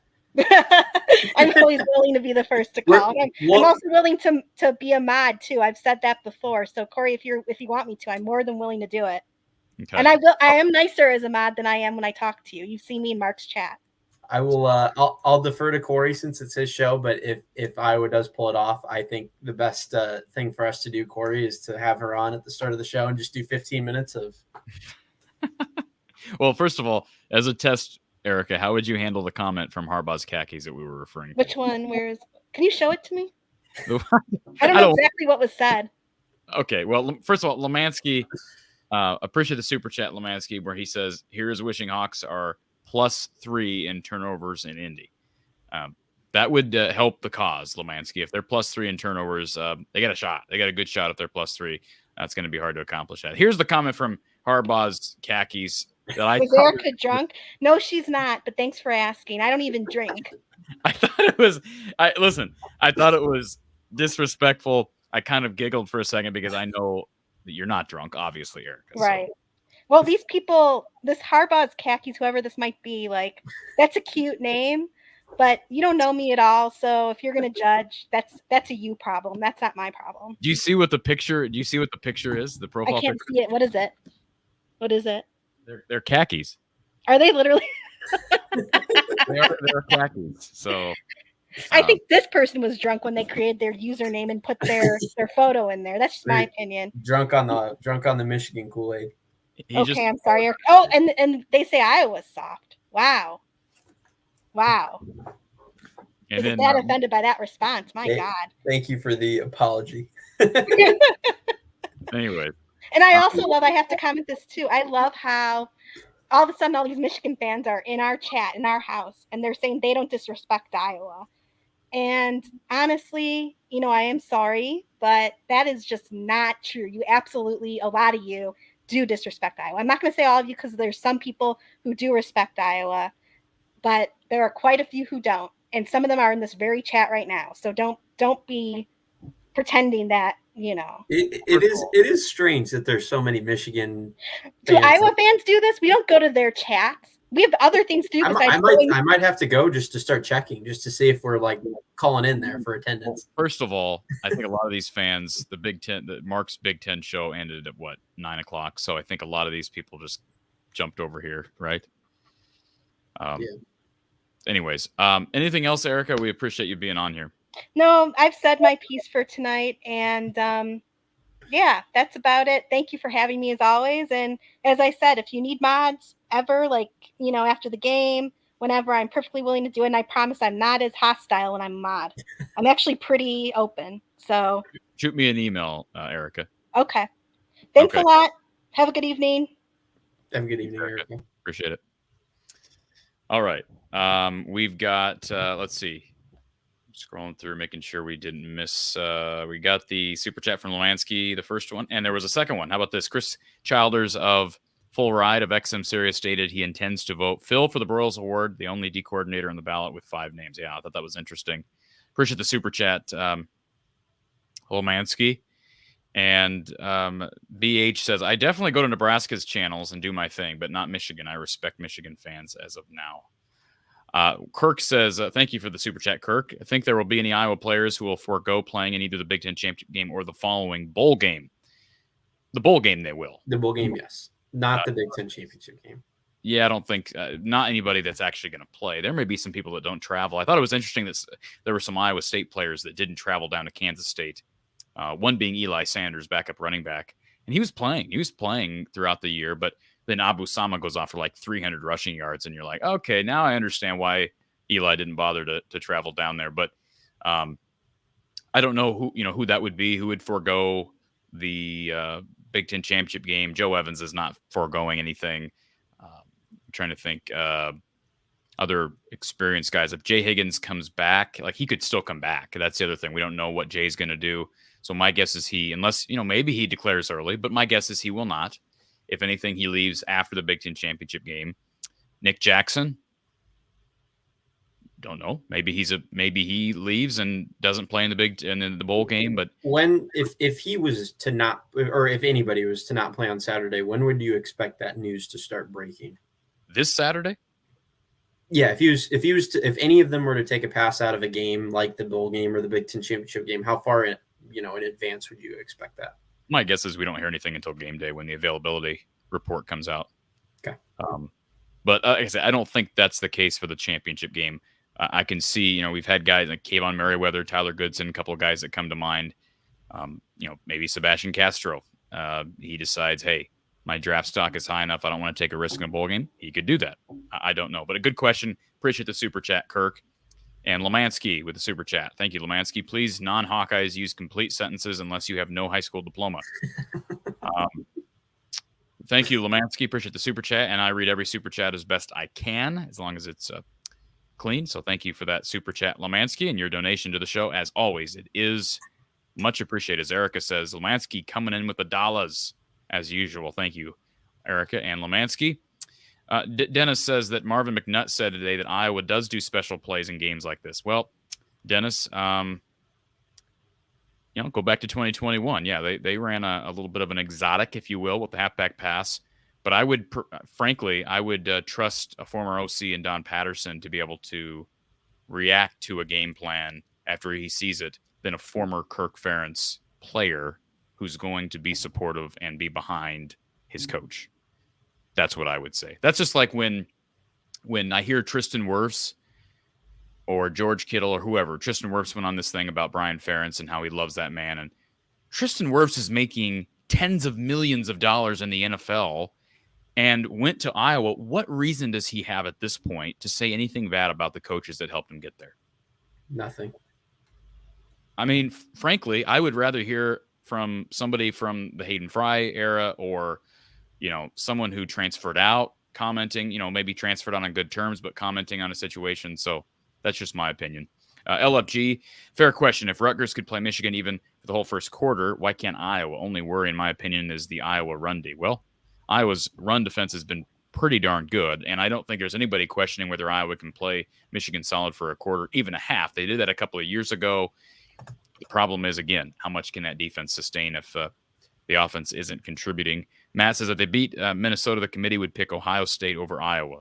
They would, correct.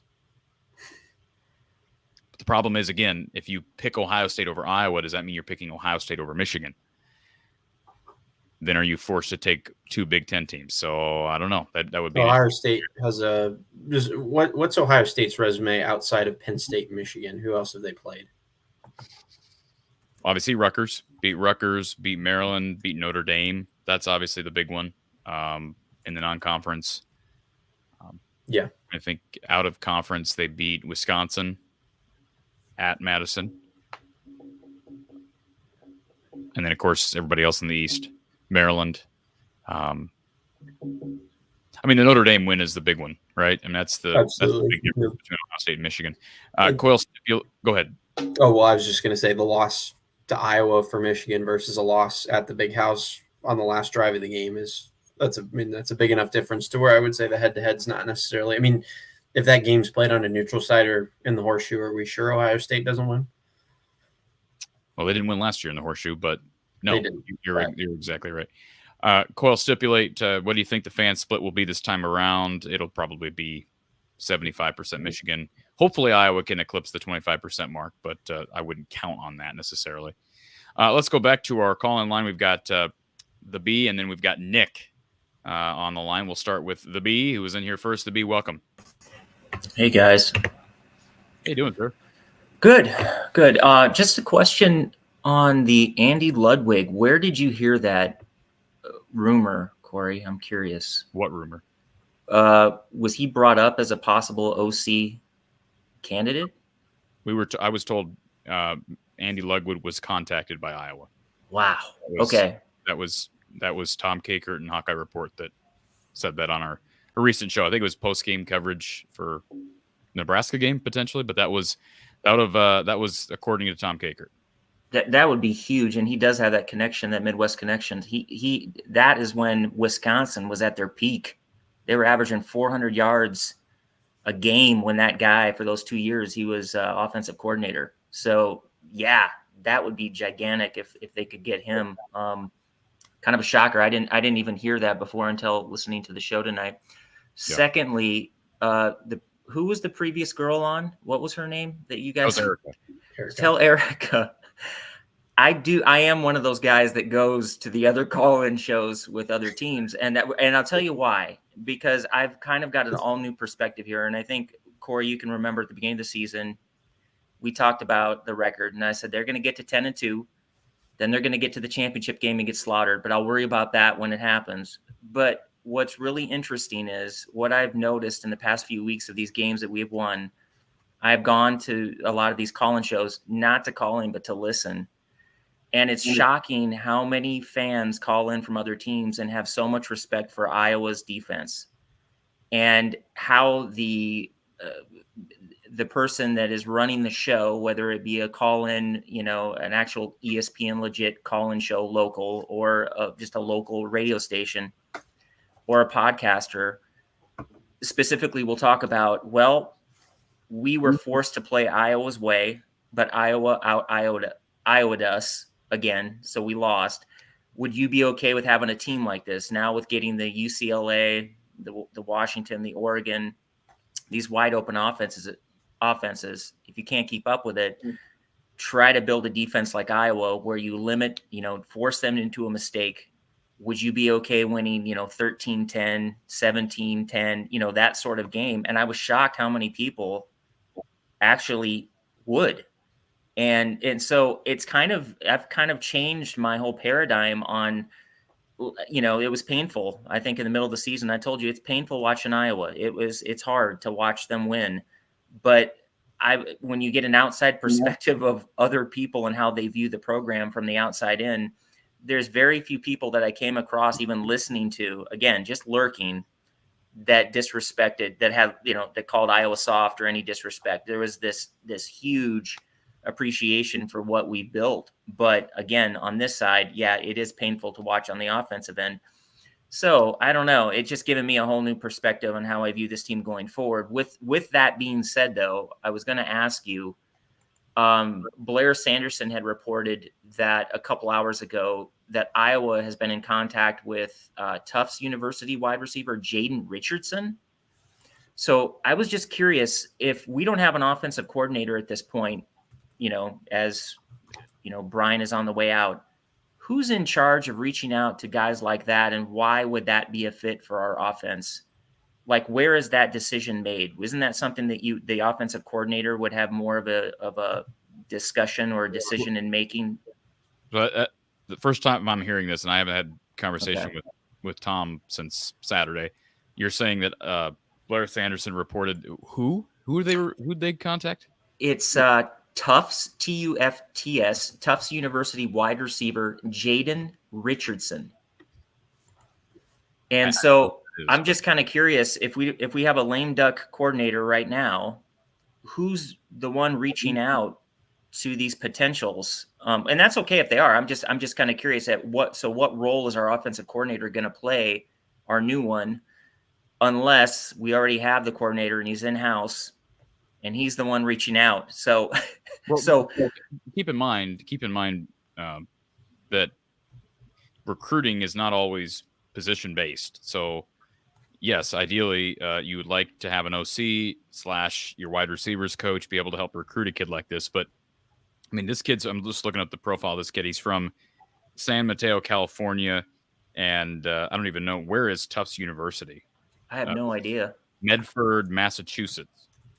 So, perhaps it's a connection through Kenny O'Keefe, or perhaps it's a connection through Deacon Hill. Maybe, I don't know where San Mateo is compared to where Deacon grew up. I think it was not San Rafael. That's where Petrus was from. Santa Barbara was was the home of Deacon Hill. But my point is, it's not always necessarily position based. So I'm sure Kirk he's going to be heavily involved with the portal, because he has to be able to sell this to these kids, especially if they don't have an OC hired until January, February. They're going to have to sell to these kids in December.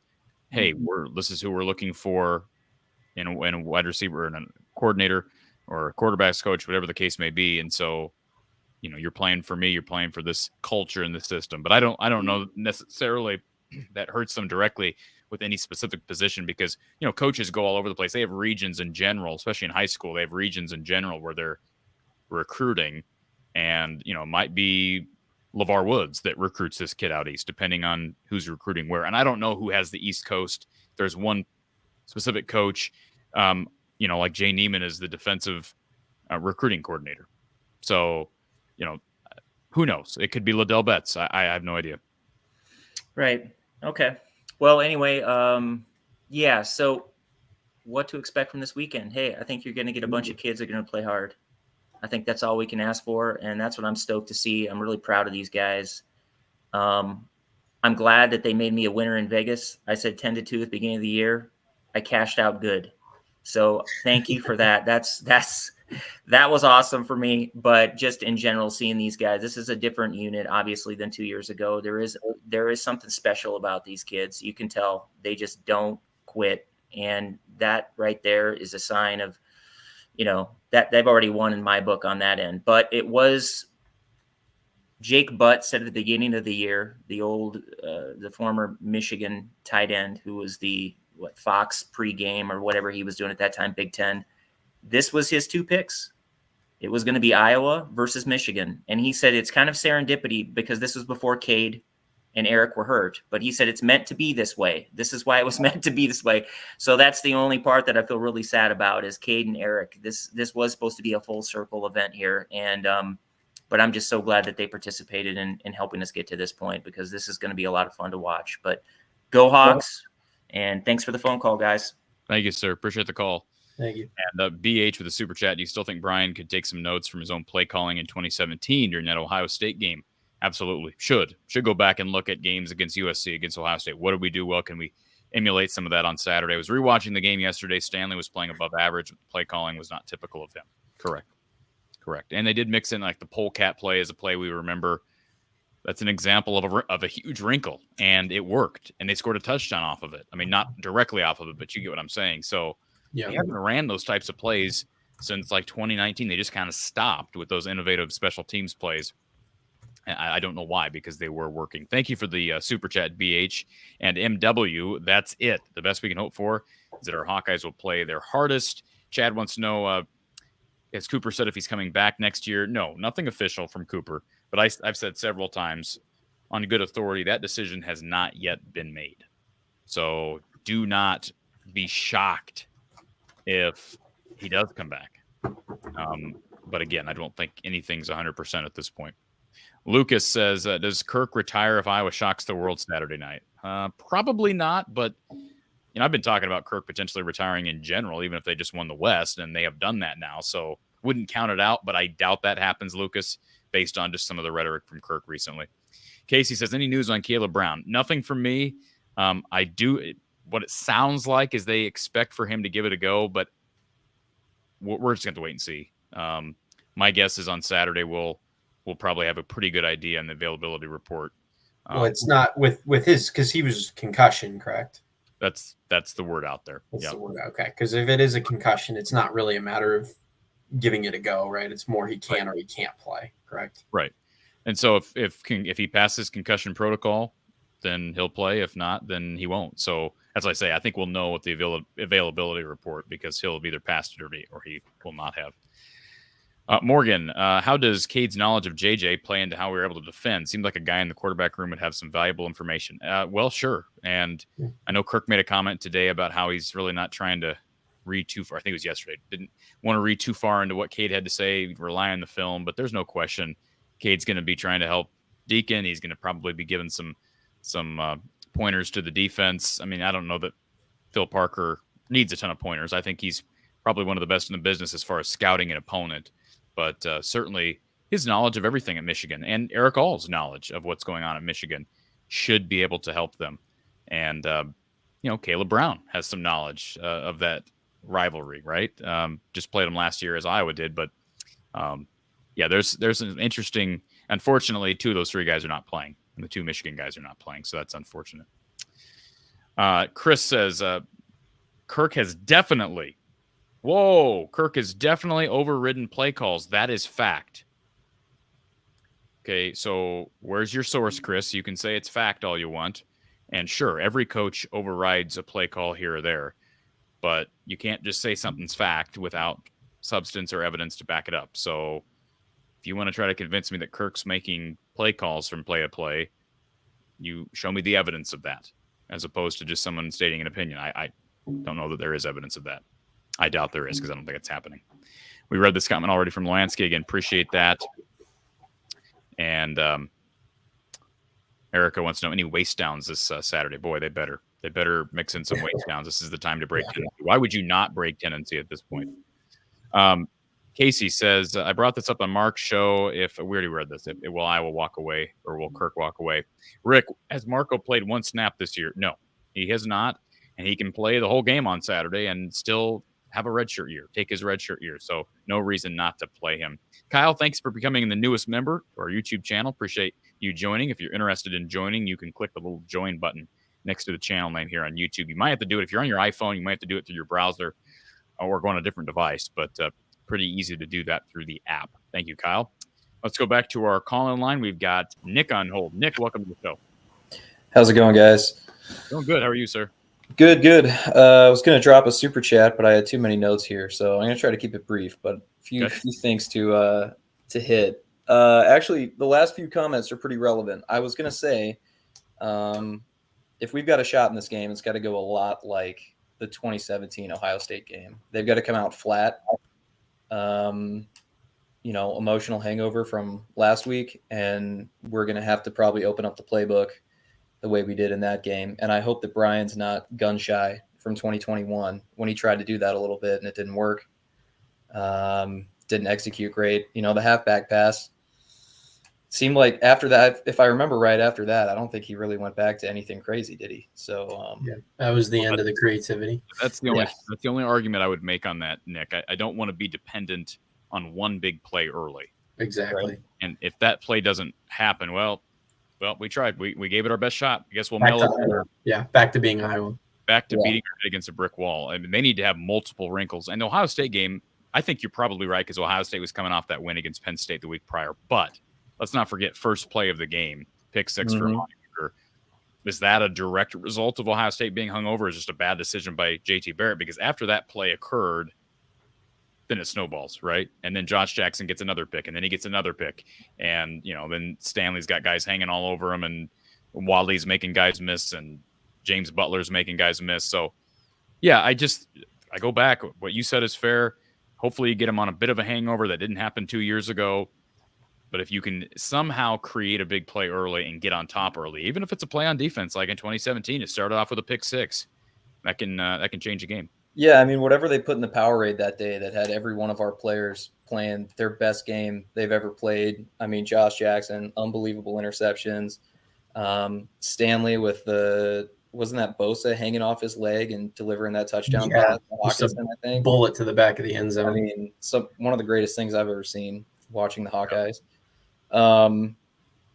But yeah, I think that's how it's going to have to go, which, slim chance. But if we come out that way, it could be a good game to watch. And the margin, no matter what, I don't think is going to be 55-24. I think it's going to be, if we're winning a tight one. But yeah, it's going to be a low-scoring game, right? I mean, one comment I wanted to make, Corey, I got to take you to task a little bit because I heard you on Mark's show earlier make a comment about Jay Higgins not being, quite up to the Jack Campbell standard.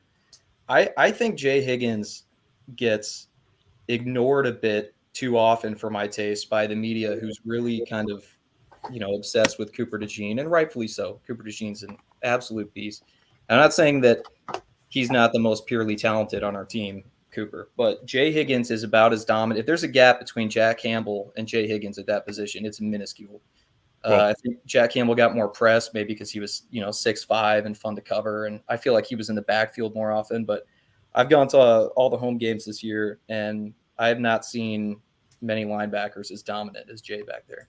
Let me just clarify what I meant when I said that, because I absolutely agree with you. I don't think and I've said that on the post-game show before, I don't think there's really much of any drop-off between at least the duo of Jay Higgins and Nick Jackson from Jack Campbell and Seth Benson. What I meant when I said what I said earlier today on Mark's show, I was actually talking about guys that can single-handedly change a game. Like with Cooper, with his punt return ability, with his gunning ability and pinning guys inside the 5 along with Torrey Taylor, his ability to make plays in the ball in coverage.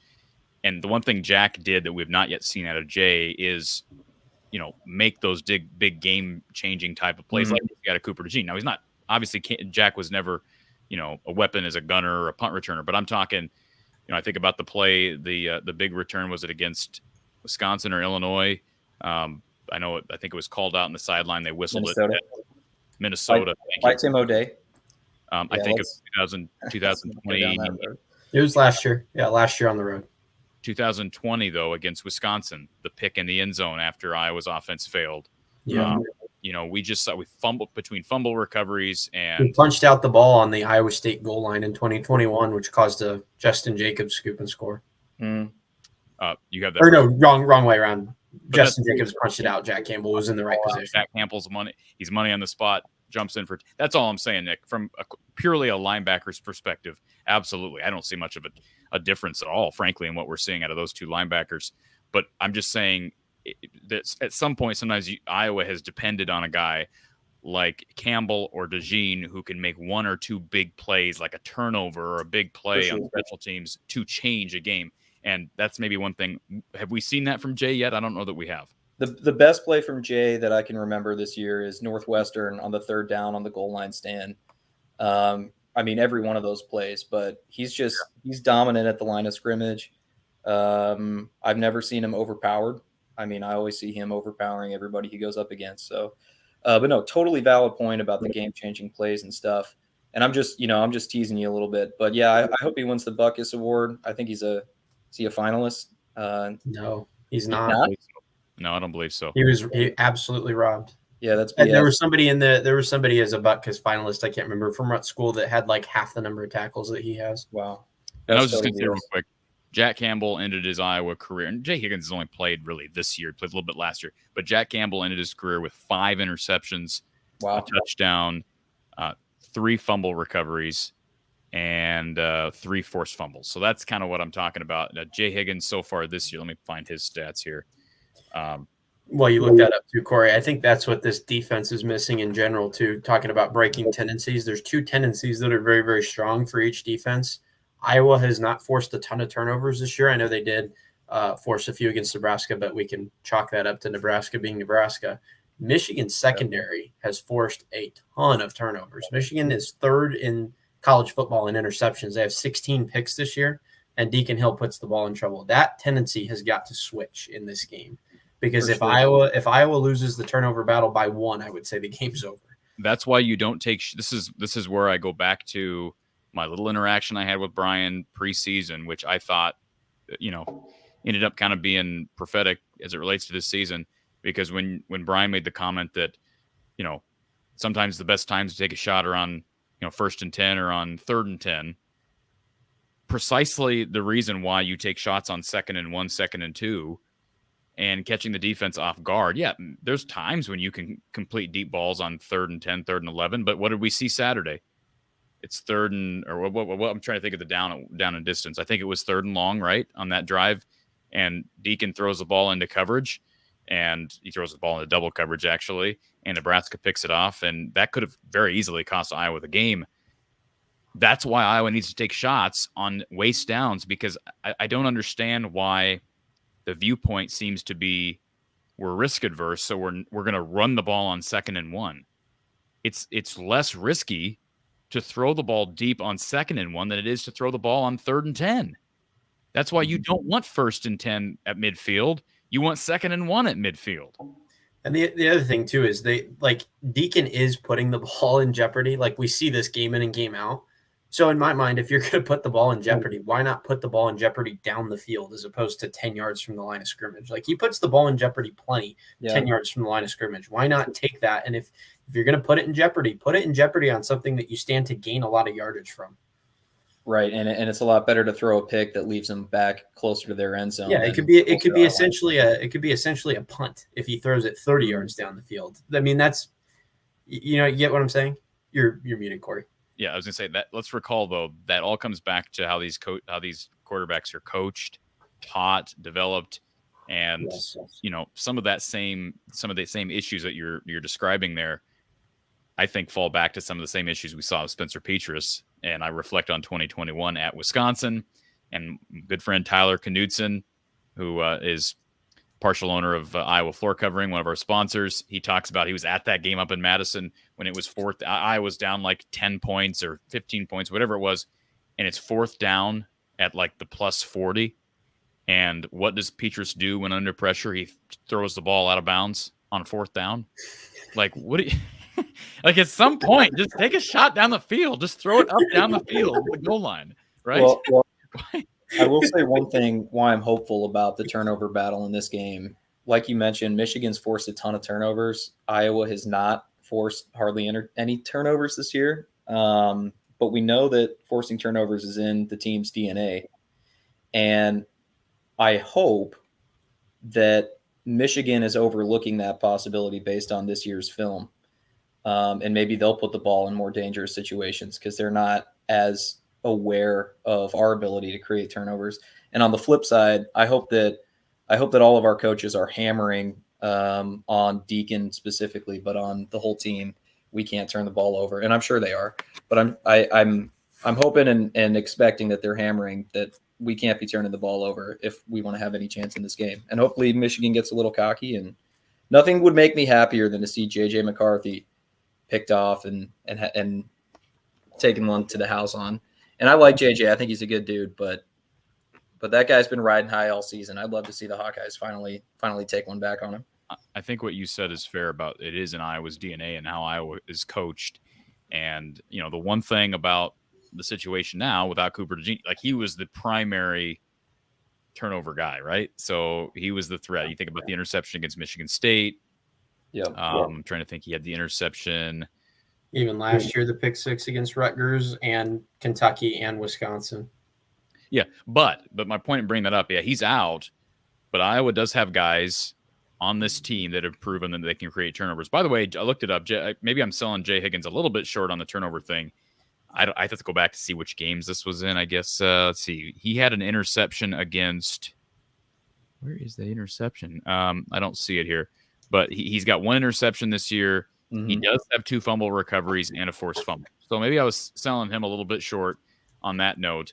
But, Xavier Wampa had a pick 6 against Kentucky last year. You had Quinn Schulte with an interception. Was it last week or the week before? Jamari Harris had a pick against Nebraska. Was it 2 years ago, I believe? So, yeah, they've got guys who can – I mean, Joe Evans had a sack and score against Ohio State on the road last year. So Sebastian Castro has 3 interceptions this year as well. Sure. And Hurts had a pick last week. So it's – yeah, Ethan Hurkett. When you got defensive linemen dropping back into cover, intercepting the pass, it's you got guys who have a knack for the ball.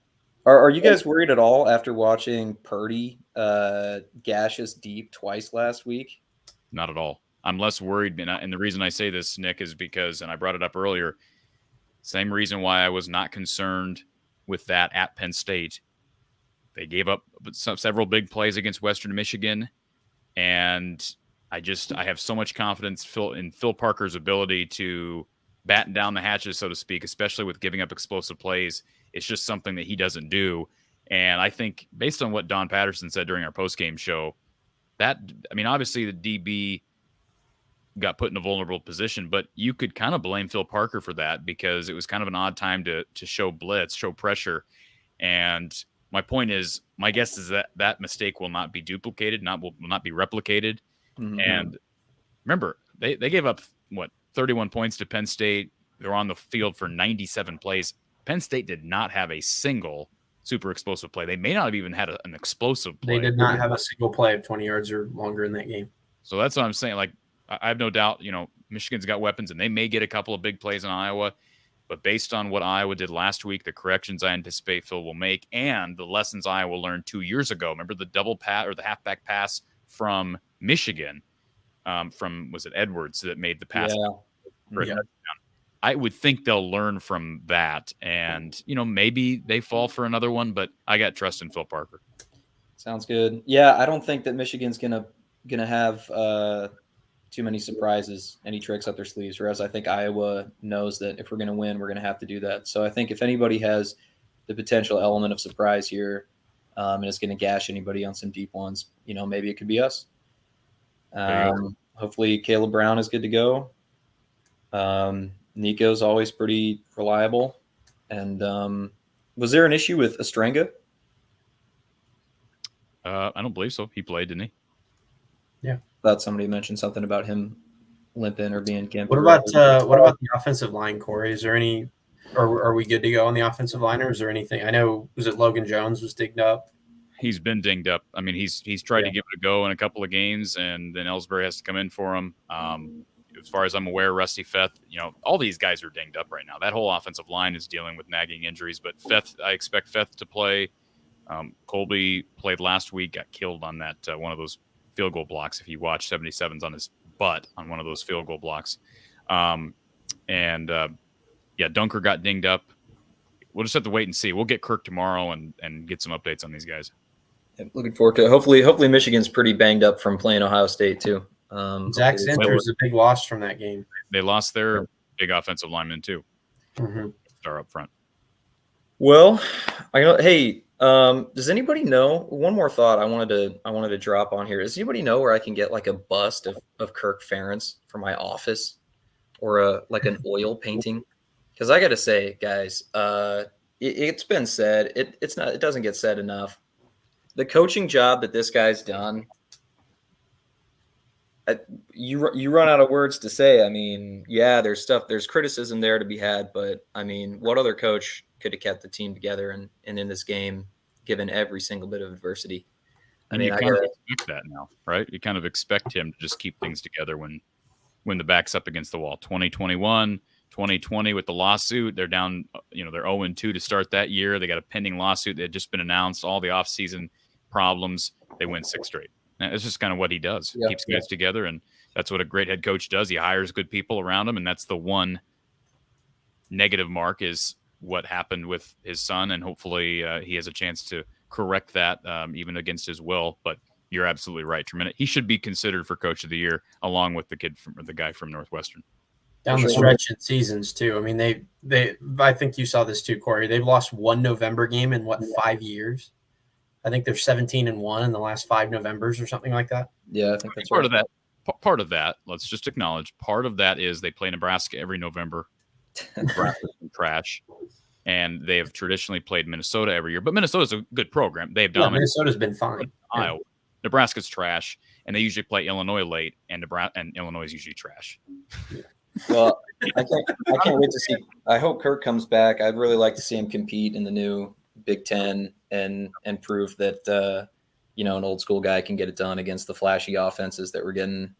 I mean, nothing I love more than to see Kirk go into Southern California and run those guys off their field like we did in the Holiday Bowl. It's a good time. So it'd be a career defining win if he won this week, I think. Yeah. And a great time to go out, potentially. I think it'd be the biggest man. best win of his career. I think Kirk, I mean, you could have said that when he went 12-0 and went to the Rose Bowl in 2015, but I honestly don't think there's anything he'd rather be doing. So I don't know that he would have wanted to finish on Christian McCaffrey, giving him 300 yards and 4 touchdowns. Fair. True. Well, guys, I'll let you go. Okay. Good show. Go Hawks. Appreciate it, sir. Go Hawks. Thank you. Yeah, they don't normally play a real tough schedule in November, but you're right. They've beaten who's in front of them.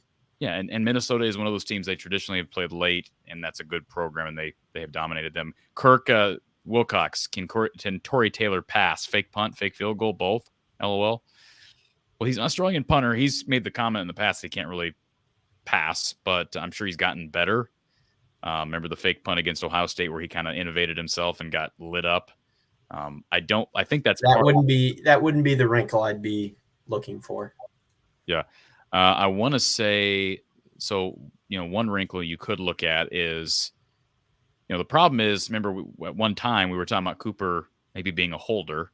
That would have opened up some wrinkles. Of course, he's not healthy now anyways, but Tory Taylor's your holder and your punter. Remember Colton Rastetter was sort of the guy to, be the innovator or at least execute the innovation, if you will. So thank you for the super, Kirk. I don't know that it'll come from Tory. Yeah, a lot of the fake punts though can be snapped to the blockers too. So I don't know who the punt blockers are, but if those guys are capable. Yeah, so the interesting thing about what we saw from 2017 to 2019 is just a lot of unique stuff. Like I didn't bring it up.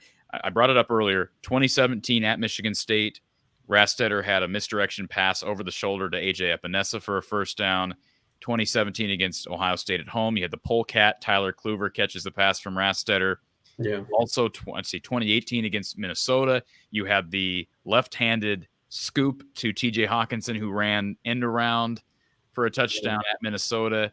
You had at Penn State in 2018, you had the pass to Sam Brinks over the shoulder for the touchdown.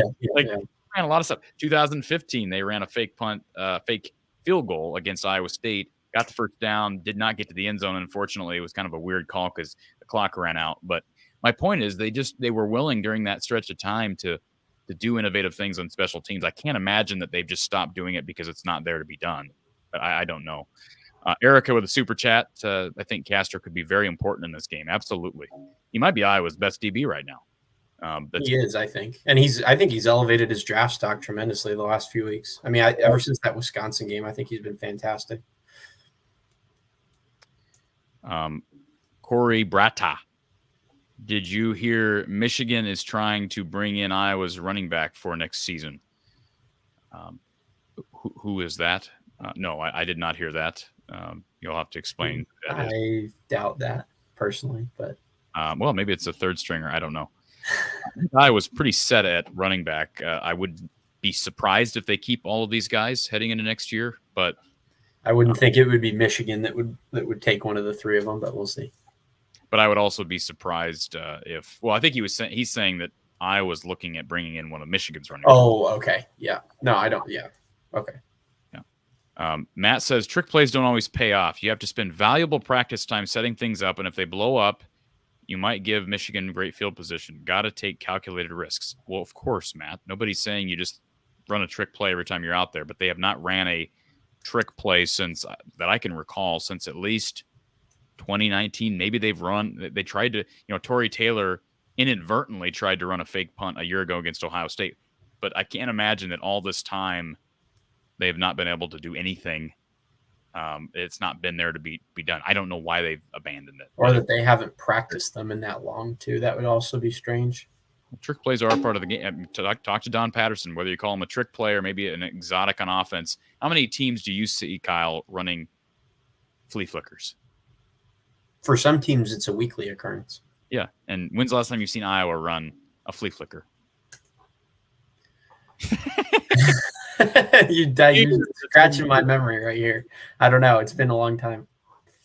BH with the super chat. OSU also had a lot of penalties in the 2017 game. Holding. Bosa got ejected for targeting. Iowa was +4 in turnovers. The offense was different. Yeah. And again, you probably need to be at least +2 or 3 in turnovers against Michigan. It'd be nice if Michigan would commit some penalties. Maybe trying to think who needs to get ejected. Somebody gets ejected. But obviously the offense needs to hold up some level of the bargain. Williams says, Corey, any chance Beth strikes names off of Kirk's OC list? Only if that OC is named Steve Ferentz. That's what I would say. Or Mary Ferentz. I don't think she's going to allow Kirk to hire Mary. Joseph says, do you think we will punt as often or will we play like we have nothing to lose? Well, I want to make something clear. Me saying Iowa needs to take risks and not even risks, but run exotics, take shots, break tendency does not necessarily mean going for it on 4th down a lot. I'm all for punting on 4th down more often than not. But again, 2nd and 1 as an example. We're referencing offensive exotics. We're not necessarily referencing a ton of 4th down trick plays. That's not necessarily the spot to be taking your shots. Right. And Nathan says a question: when Kirk was with Baltimore, what was his position as a coach? Head coach? Was he offensive coach? Who called the plays? He was O-line coach. He didn't call plays at Baltimore. So now he was head coach at Maine, but he's not a play caller, and he's admitted such in the past. Casey says, Corey, someone asked me who is Iowa's MVP. Tory Taylor is my pick. Yeah. He'd be my pick, and he's Iowa's most indispensable player at this point as well. Would you rather lose Deacon Hill or Tory Taylor, Kyle? Deacon Hill. I'm not gonna say what I was thinking, but You don't say it. What were you gonna say? Well, I'll say a milder version of it. May not be a net negative if Deacon Hill is lost. You're gonna say I want to lose Deacon Hill? You weren't saying that. I get what you're saying. Like, yes, yeah. If Marco Lainez was forced to come into the game, I wouldn't be crying. But that's not what we want. I don't want Marco Lainez to be forced into a bad position. No. What I want is for them to utilize him in places by choice. And keep Michigan on their toes. That's called proactive coaching, right? Am I wrong on that? They should have at least 6 or 7 plays for Marco Lainez this weekend. There's no doubt about it. They won't, but they should. Gregory wants to know, I think we've got him in our queue as well. He's about to jump in, but he says, if Cade is coming back, Deacon back, where do Lainez and the new kid Resar fit in if at all 3 years down the road? Well, first of all, my guess is Labus leaves. It's my guess. I don't know that, but my guess is Labus leaves. Marco will be a redshirt freshman next year. So I would think he's going to stick around. I don't see any reason why. Well, Cade's coming back. He's going to leave. Deacon is not the future. Deacon is not the future. I'm pretty confident in saying that. I think the future is Marco Lainez. I've been saying that for a long time. I'll say it again. Cade is going to come back and probably win the job. It should be an open competition next year. I want to see a competition between Cade, Marco, Deacon, and, well, we'll have James Resar in next year. That's what I want. What would you say is the comparison between Lainez and Resar as far as recruiting? Like what's your breakdown of those two as far as who you think is going to turn out better? Well, I've been higher on Marco for a long time, but James is very mobile for his size, bigger body. Is he 6'4", 6'5", 6'4"? I was going to say, yeah, I think 6'4". Yeah, somewhere in there. Since I've looked at his tape, but he is a mobile guy for his size, very athletic. There's even been talk, does he end up being a quarterback at Iowa? I think he probably will be. But Marco, I'm telling you, Marco has speed and mobility that people don't realize. And I can tell you, he has demonstrated that. He was demonstrating a lot of that in fall camp. And, you know, I don't know that I was real comfortable with the idea of giving a true freshman the ball in this situation. But again, if you're throwing the kitchen sink at a team, what's the harm in bringing a guy in for a couple of plays here or there? So I hope if it goes badly too, it's experience for him down the road. Let him get in a game against a great defense. Connor Cox for the super chat. I think MSU biggest championship game. What does that mean? I don't know if he's referencing 2015 or. Well, that was bigger, sure, because that was a play-in game for the playoff. I mean, they win that game. A play-in game for the right to get beat by Alabama 31-0. Let's be honest. What's going to happen if Iowa goes to the playoff this year? Worse than 31-0. Brandon wants to know about Caleb Brown being absent. He's been dinged up. We'll see if he's back this week, but they need him. They need him against Michigan on Saturday. Michael says, I think it's realistic for Iowa to win 8 games next year and be in 6th to 7th place in the Big Ten. Well, sure. With the conference being as big as it is and with the quality of teams at the top. T. Hink, 13 years was the last time we saw an Iowa flea flicker. That can't be true. I hope it's not true. No, because I'm pretty sure I think I remember a flea flicker. I do remember a flea flicker in 2014, I think. Was it Iowa Northwestern in 2014? They may have ran one. I thought Damon Powell. Is it Damon Powell? I have that name right? I think he ran they ran a flea flicker for him, I think, in either 2013 or 2014. But I'm seeing, let's see. I'm trying. I just Googled Iowa flea flicker. It looks like they had one against Miami, Ohio in 7 years ago. So that'd be 2015, 2016. CJ Beathard was the quarterback. So one of those 2 years. Yeah, they ran some they ran one or two with CJ, but I don't know since Brian if we've seen one. I don't know. Maybe we saw one early with Nate Stanley, but and Gregory says we have one in 2017 against. I don't think so. No, there wasn't. No. So. There was. I mean, the flea flicker too. I mean, it seems to me to be of trick plays that you could run if you're going to run some kind of big exotic. A flea flicker is not incredibly hard to execute, is it? I mean, your line has to hold up. Your line, that's the biggest component. That's the next thing I was going to say. Your line has to hold, but it's a handoff and a toss and then a throw. And if the read's not there, then don't throw the ball. But like you would think that would be one that you don't need to practice it for 10 hours to pull it off. Yeah. Connor Cox, Big Ten. Yes, Big Ten championship game 2015, Iowa Michigan State. Yeah, that was the biggest game of my lifetime that I can remember as an Iowa fan. 2021 against Penn State was big in that moment because it was 2 versus 3 or whatever. But, in reality, Iowa was not one of the 2 or 3 best teams in the country. It was 4 versus 5, I think. Yeah. Let's go to what might be our final caller of the night. Gregory is on the phone line. Greg, welcome to the show, sir. Hey, Corey. Appreciate you taking the call. Absolutely. Good to see you. Love everything you guys do, and I am here in southern Alabama, rooting for Georgia. Absolutely. Again, I went to Roosevelt High School in Des Moines, okay. And the military brought me down here to Alabama. So long. How do you time. Like southern Alabama? I like being able to check my mail on Christmas in my shorts. That is nice. That's the one thing I envy about it. Absolutely. I was actually at the I think was it the 82 game that sent Iowa to the Rose Bowl with Gordy Bohannon. I think against Michigan State. But anyway, my concern or thoughts are stereotypically is we get quarterbacks from season to season, and just because of the fact that they were there, it seems as though, there may be an open competition, but is there really an open competition? I guess I want to see the new guys have a legit shot. I want to see Linez get a shot, next year with I'm sorry. What just happened with the confetti? I was wondering if I was the only one that saw that. No, I saw it too. I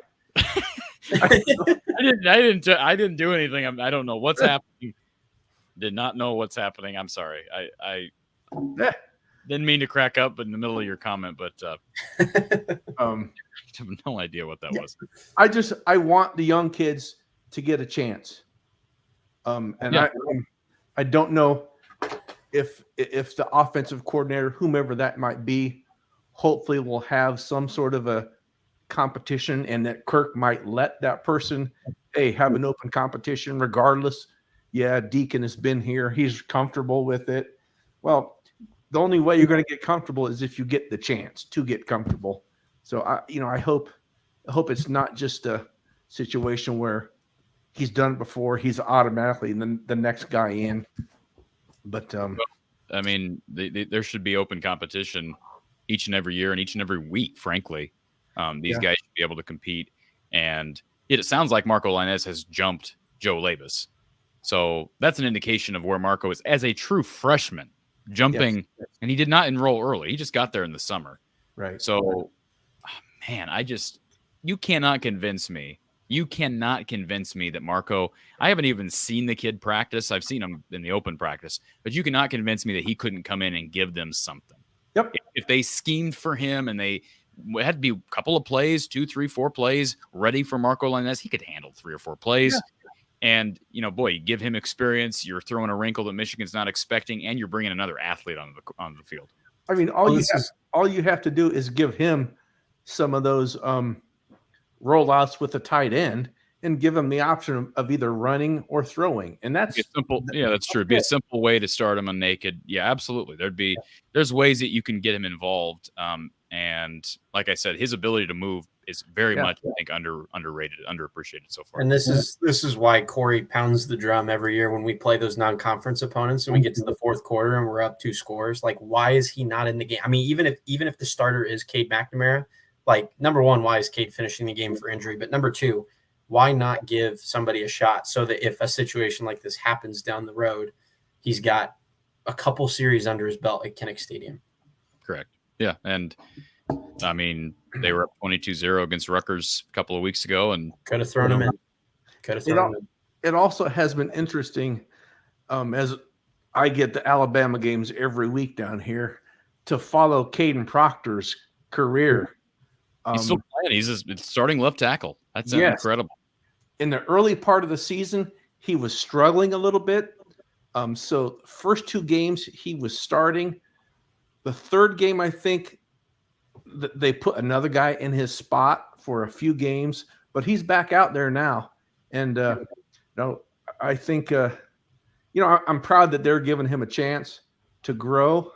There's a part of me that was hoping they won't start him so that maybe he would think, gosh, maybe home would be a good place to go. But yeah. Well, don't think that's going to happen anytime soon, unless barring something, where he's just homesick. But my understanding is the family moved down there, and my guess is that they're being compensated favorably. What would the reception be after everything that happened if he did come back?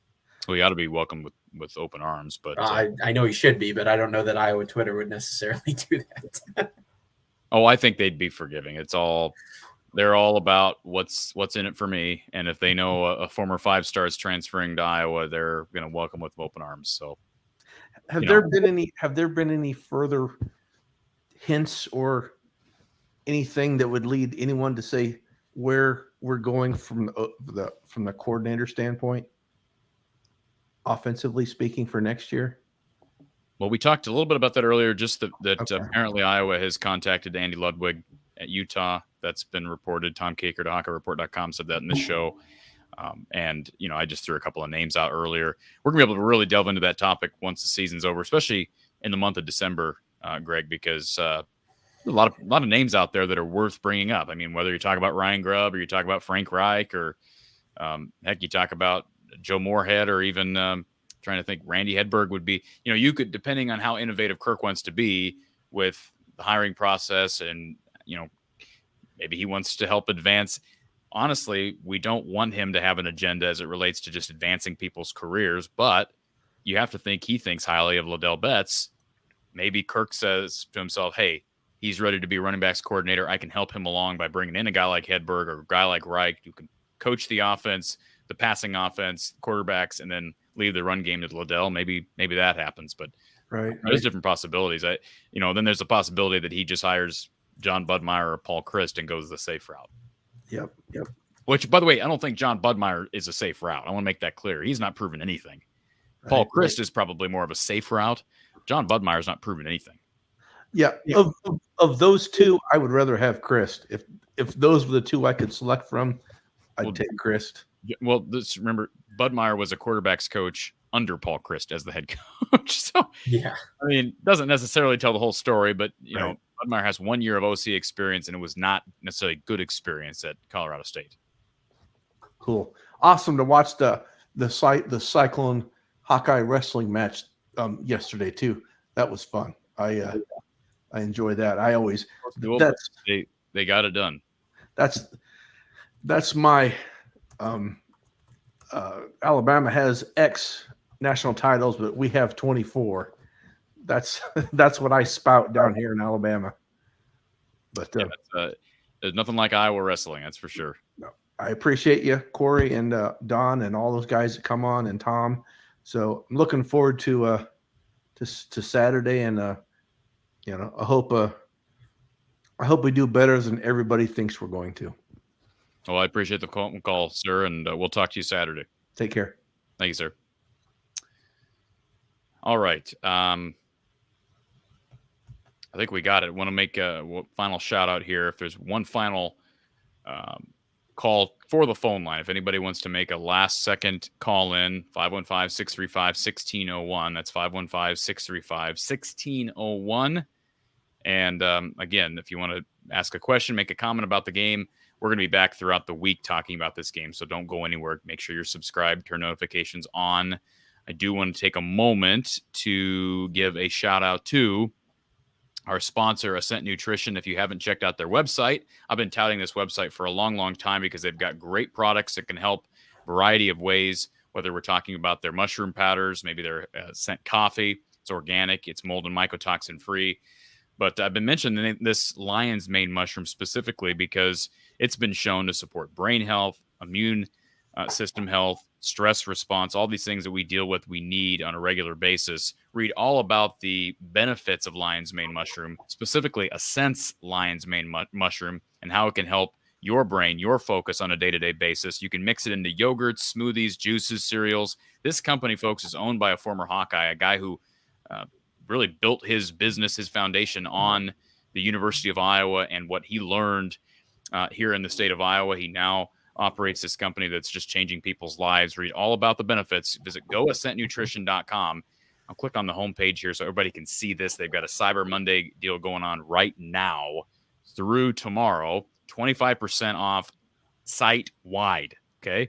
So we have an ongoing thing with Ascent Nutrition where you get 15% off with our code. But right now, if you buy through tomorrow, you'll get 25% off. Get on here and try some of this stuff out, folks, specifically the mushroom powder. But, man, their coffee is really, really good. You can shop by category. And, again, here's a picture of their coffee. It is great stuff, folks. It's pure tasting. It's pure for your body. And it does not contain all the harmful stuff that some of your store-bought coffees do. Go to goascentnutrition.com for more information. All right. I don't see anything else in the chat. The plan right now is to be back tomorrow. Casey says, any more hangouts this week? Probably. More to come. It'll probably be either Wednesday or Thursday if that happens, Casey.